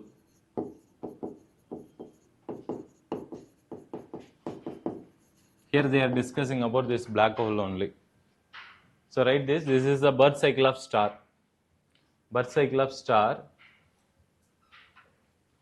When a star will form neutron stars, when a star will form neutron star and black hole means when that star is having high density. Is it clear? If it is low density means it will form white dwarf and black dwarf. Clear? First thing you need to understand.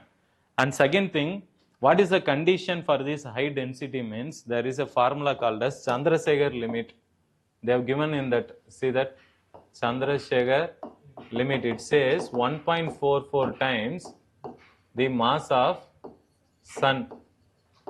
That is, if your planet is having a mass which is equivalent to 1.44 times of sun means, then only that planet can form neutron stars or black holes.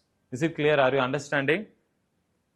What is the basic condition? Any planet should form neutron star and black hole means it should be, its density, its mass should be greater than that of sun.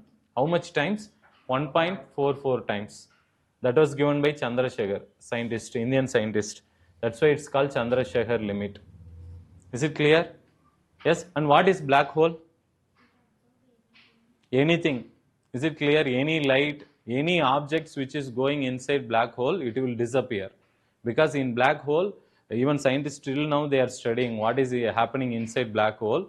So it is whatever planets, any objects which are coming on the path of black hole, they will observe it, and they have given the diagram also. Just go to that. There is a concept called singularity. See that?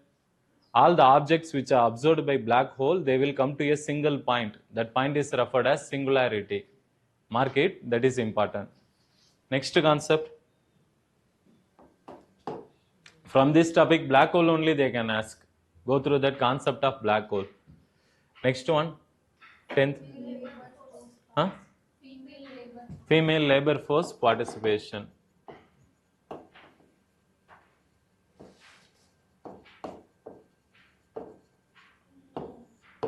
This we have discussed in economics class, remember? In economics, we have discussed about periodical labor force survey. Who publishes this?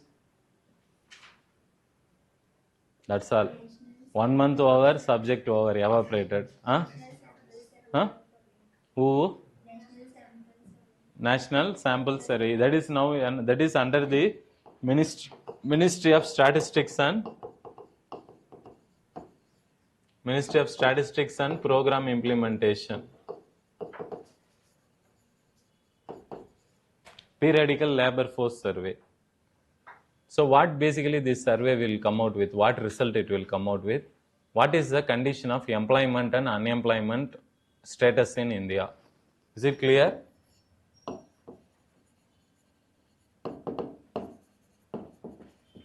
What is the condition of employment and unemployment in India?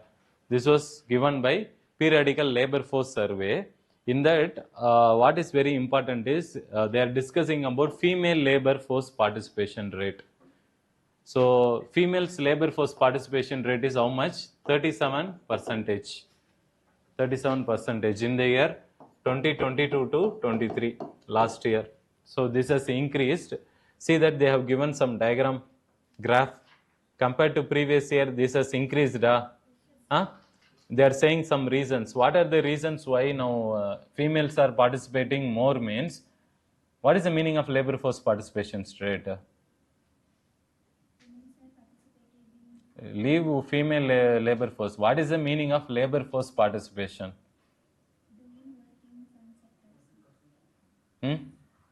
Economics class we have discussed, remember?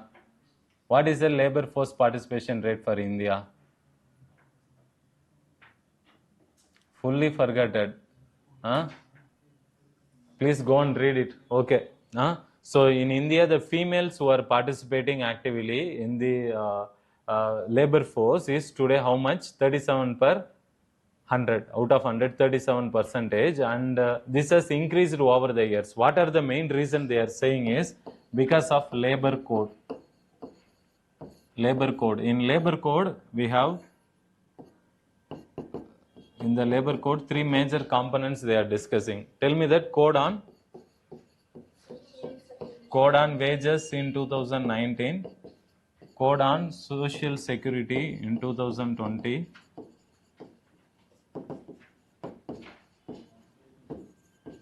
then code on occupational health, safety and security of workers. Safety and working condition.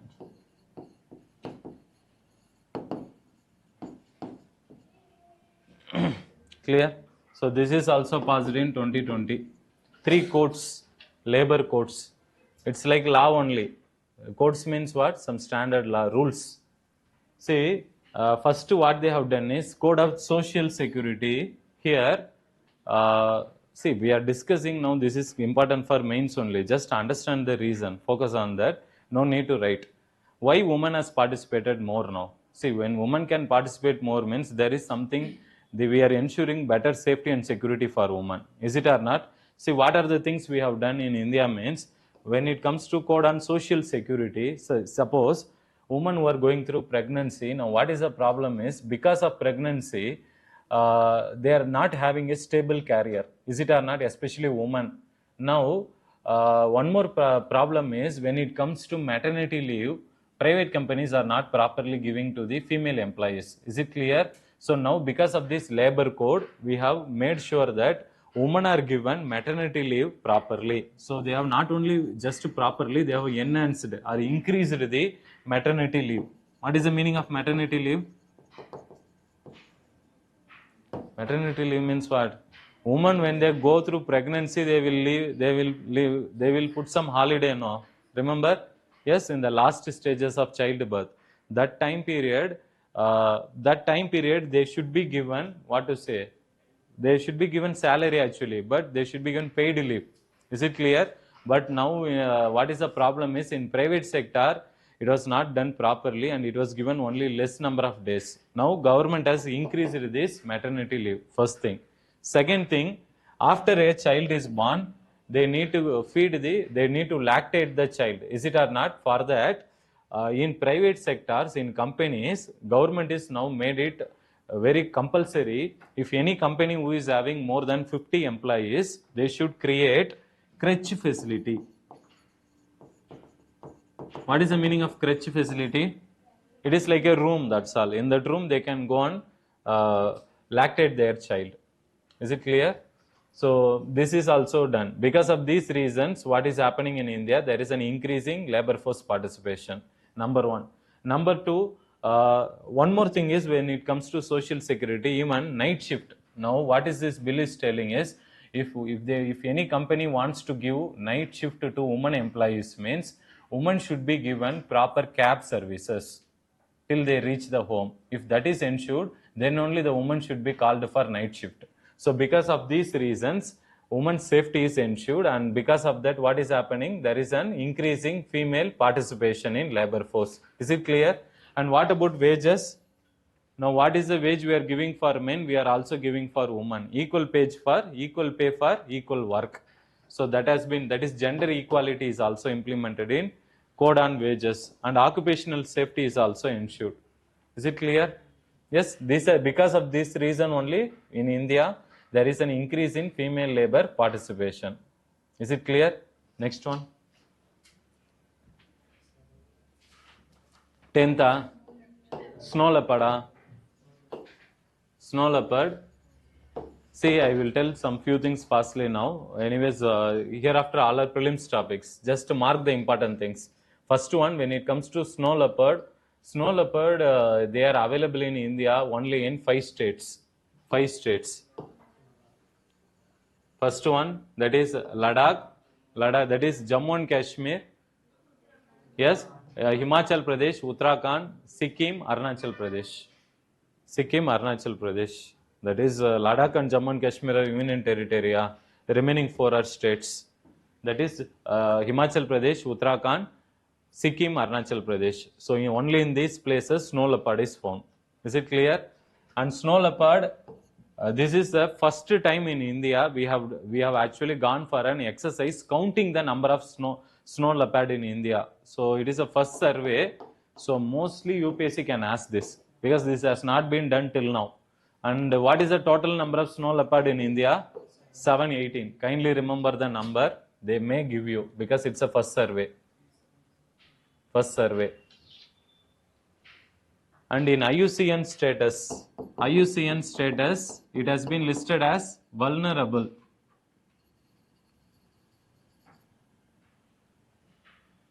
Vulnerable category. Under the vulnerable category. Last class I have discussed about Great Indian Bustard. What IUCN status I said?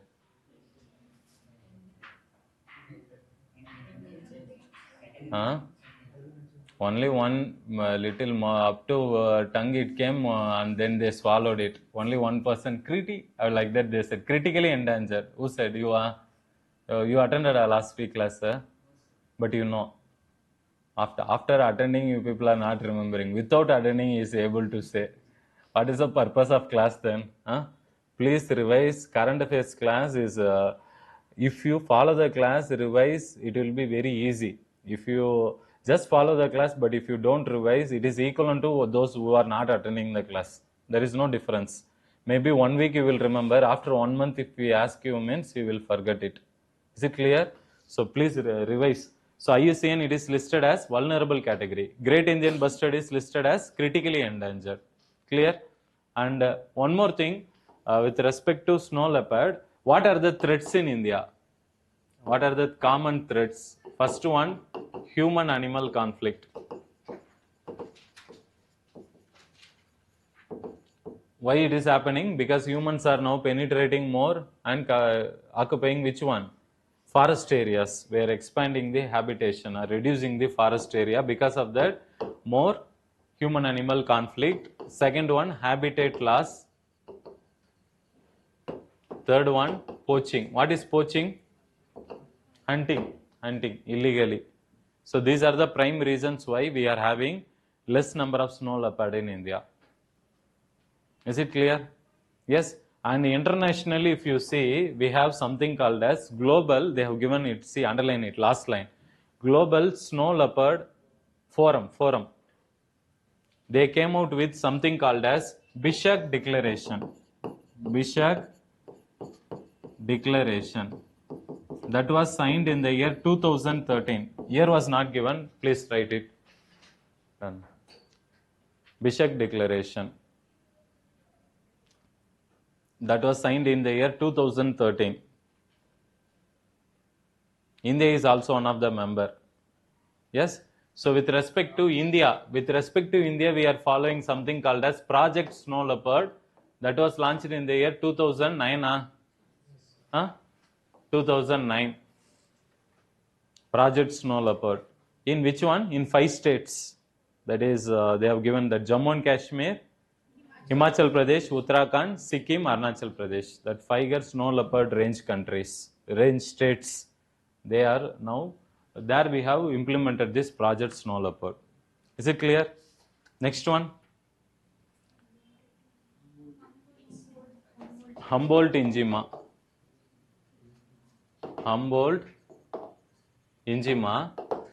See, this is related to simple thing. For example, see, now sun solar radiation. Sun is straight over the which region of the world for maximum number of time? On equator, Tropic of Cancer or Tropic of Capricorn? Where sun will be over straight for longer time? Huh?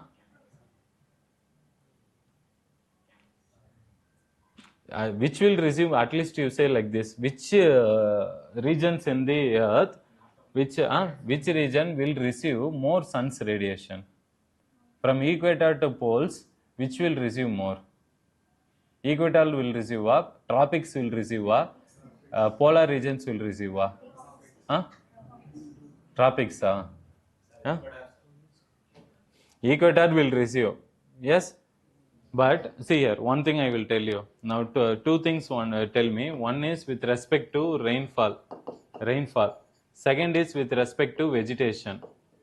I will tell you one thing. When we move from equator to poles, just think and answer. What will happen to rainfall? What will happen to vegetation?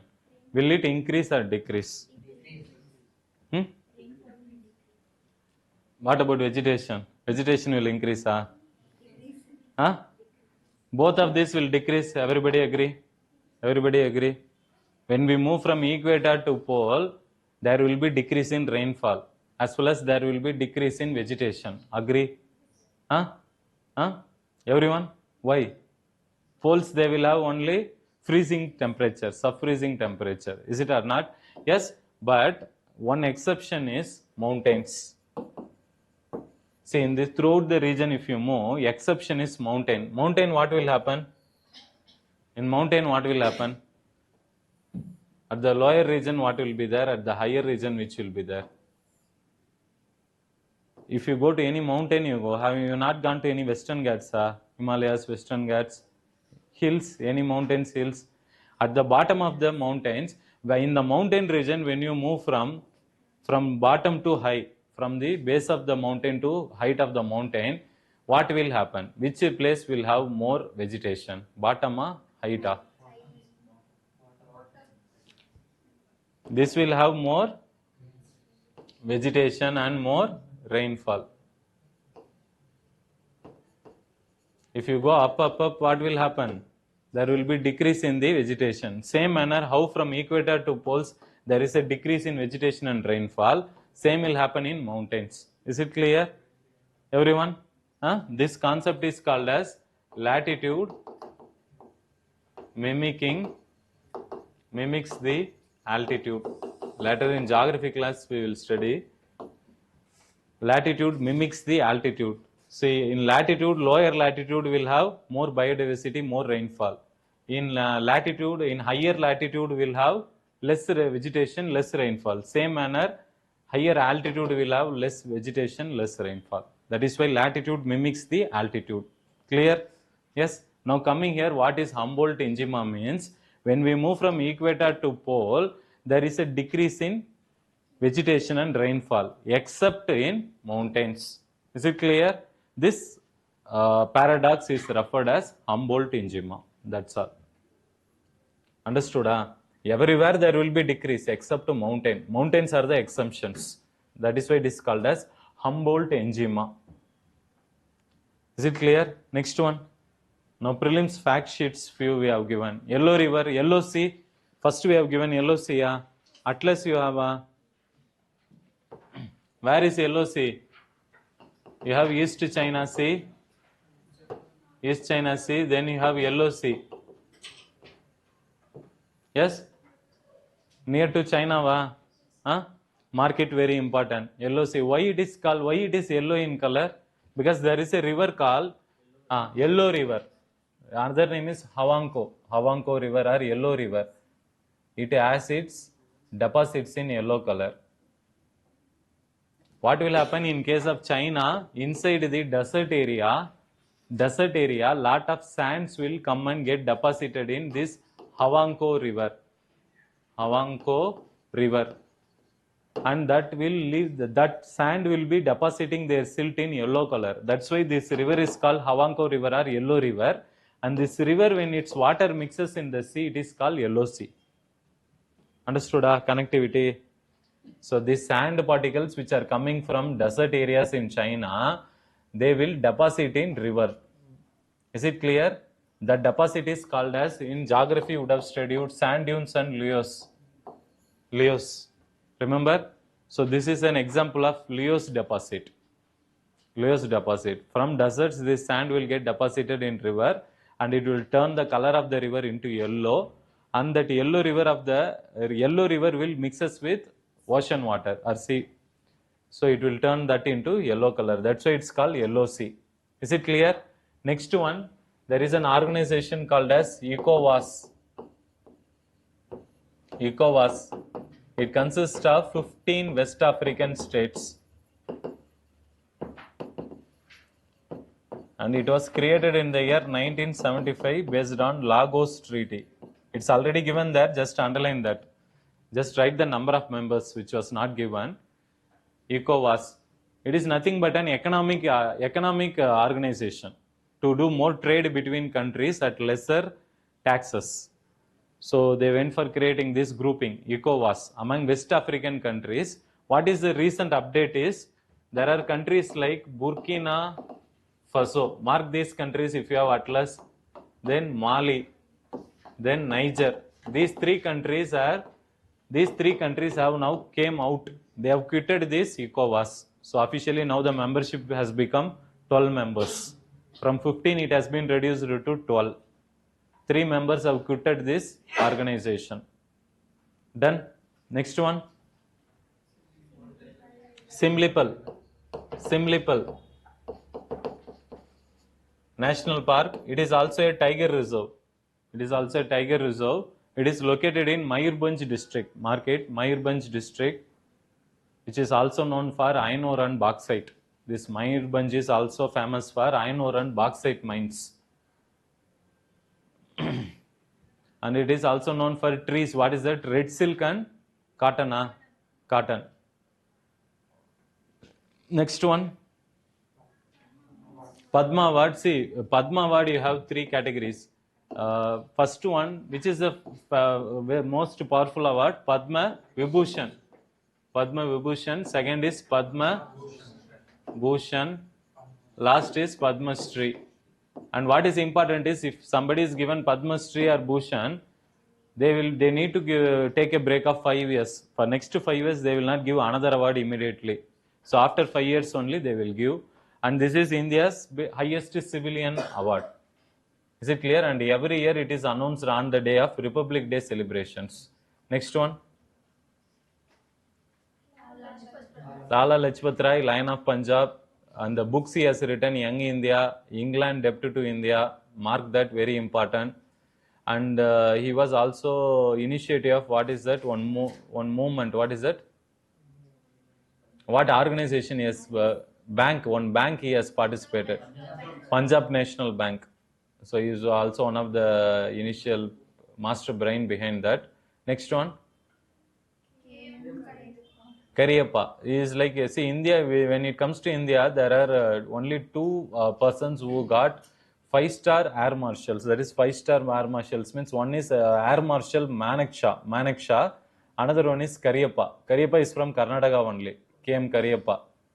Yes, so he served in the 1947 Indo-Pakistan War. He was a commander, was given commands to the Indian Army.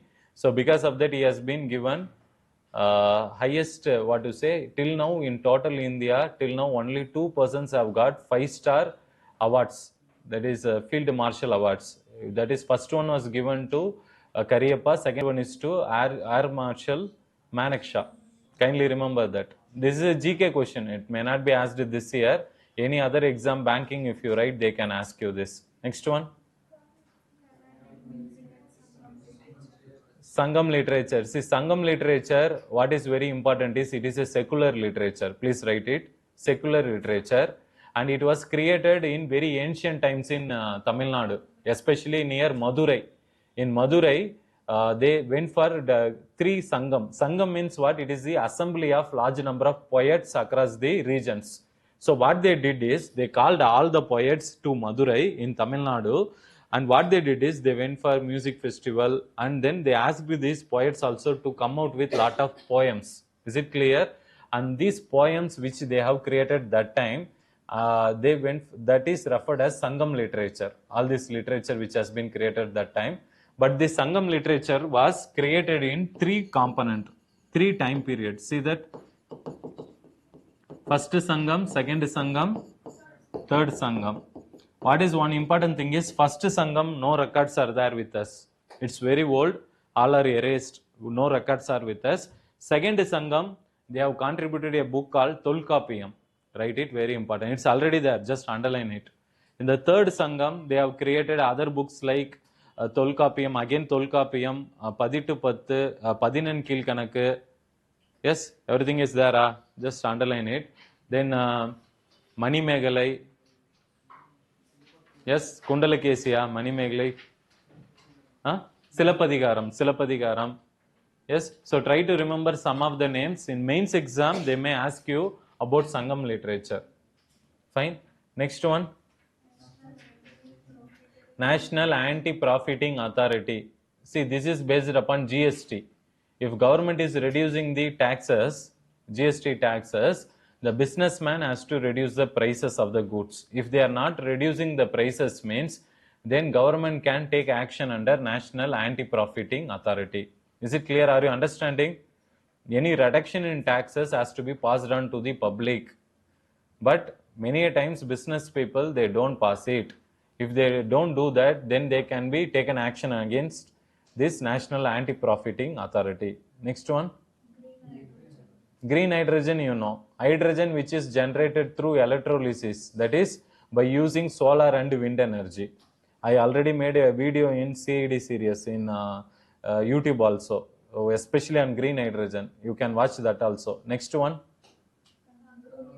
Gangaru lizard. Not kangaroo lizard. What is that?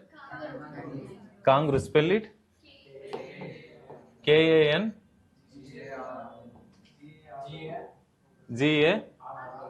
GARO. Kangaroo lizard. Okay. Kangaroo lizard. Now, what is the most important characteristics about this lizard is, this lizard is having less climbing ability. less climbing ability. That is very important. Mark it up. And where it is, this lizard is mostly available means in Amazon forest. Amazon forest. Mostly it will be available in Amazon forest, but other regions also it's there, Australia and other regions. But it is very native to Amazon forest. Next one. Stingless honeybees. But actually the stingless honeybees will have stings. See that. First sentence only they would have given. Its name is called stingless honeybee, but it will have sting. Then why it is called stingless means if it bite you, you will not have any harm. So they cannot use it as a defense. Stingless honeybees. Yes. Next. National Voters Day is celebrated on 25th January. 25th January. This year we have celebrated the 14th National Day. 14th National Voters Day. 14th National Voters Day. What is the theme? Everyone should vote. What is that? Nothing like voting. I vote for sure. Try to remember, if any state exam you are giving, bank exam, they can ask you this theme. But in UPSC, they won't ask you these facts and all. They may ask you what is the total, on what basis we are celebrating, and concept related to election commission they can ask you. Next one. 75th Republic Day celebration. Chief guest we know. Who was the chief guest? France President Emmanuel Macron. Then what are the other things they have given? See, generally in case of India, Republic Day is celebrated on January 26. What is the reason for this? Code of Purna Swaraj. Right. So that Purna Swaraj was declared in 1930. Jawaharlal Nehru. Yes. When he was the INC president, that time he has celebrated Purna Swaraj. That is, he declared alone himself complete independence. So in 1930, to remember that day, India went for adopting the constitution on January 26. Is it clear? That's why the day is celebrated as Republic Day. Next one. Rat hole mining. Rat hole mining is a practice in northeastern Himalayan states like Meghalaya. What they will do is, see, inside a cave, if any rock is there, like limestone rocks and all, they will make some holes. They will make very hole. They will try to go inside. So without using any safety protocol, and many of them get stuck inside the cave and they will die. Is it clear? Very narrow path they will try to go to collect some coal, iron ore, or limestone resources. So this concept where they make a hole inside a cave and try to extract the mineral resources is referred as rat hole mining. And this even our National Green Tribunal in 2014, they have declared this practice as illegal. They have banned it, but still people are doing what to do. People in Assam, Meghalaya, they don't have money. Many of them, they suffer from poverty. They cannot go and work in mining factories all the time.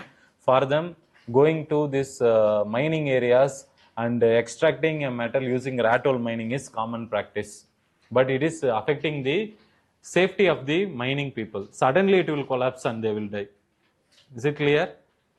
Fine. Any doubts? Bit fast, huh?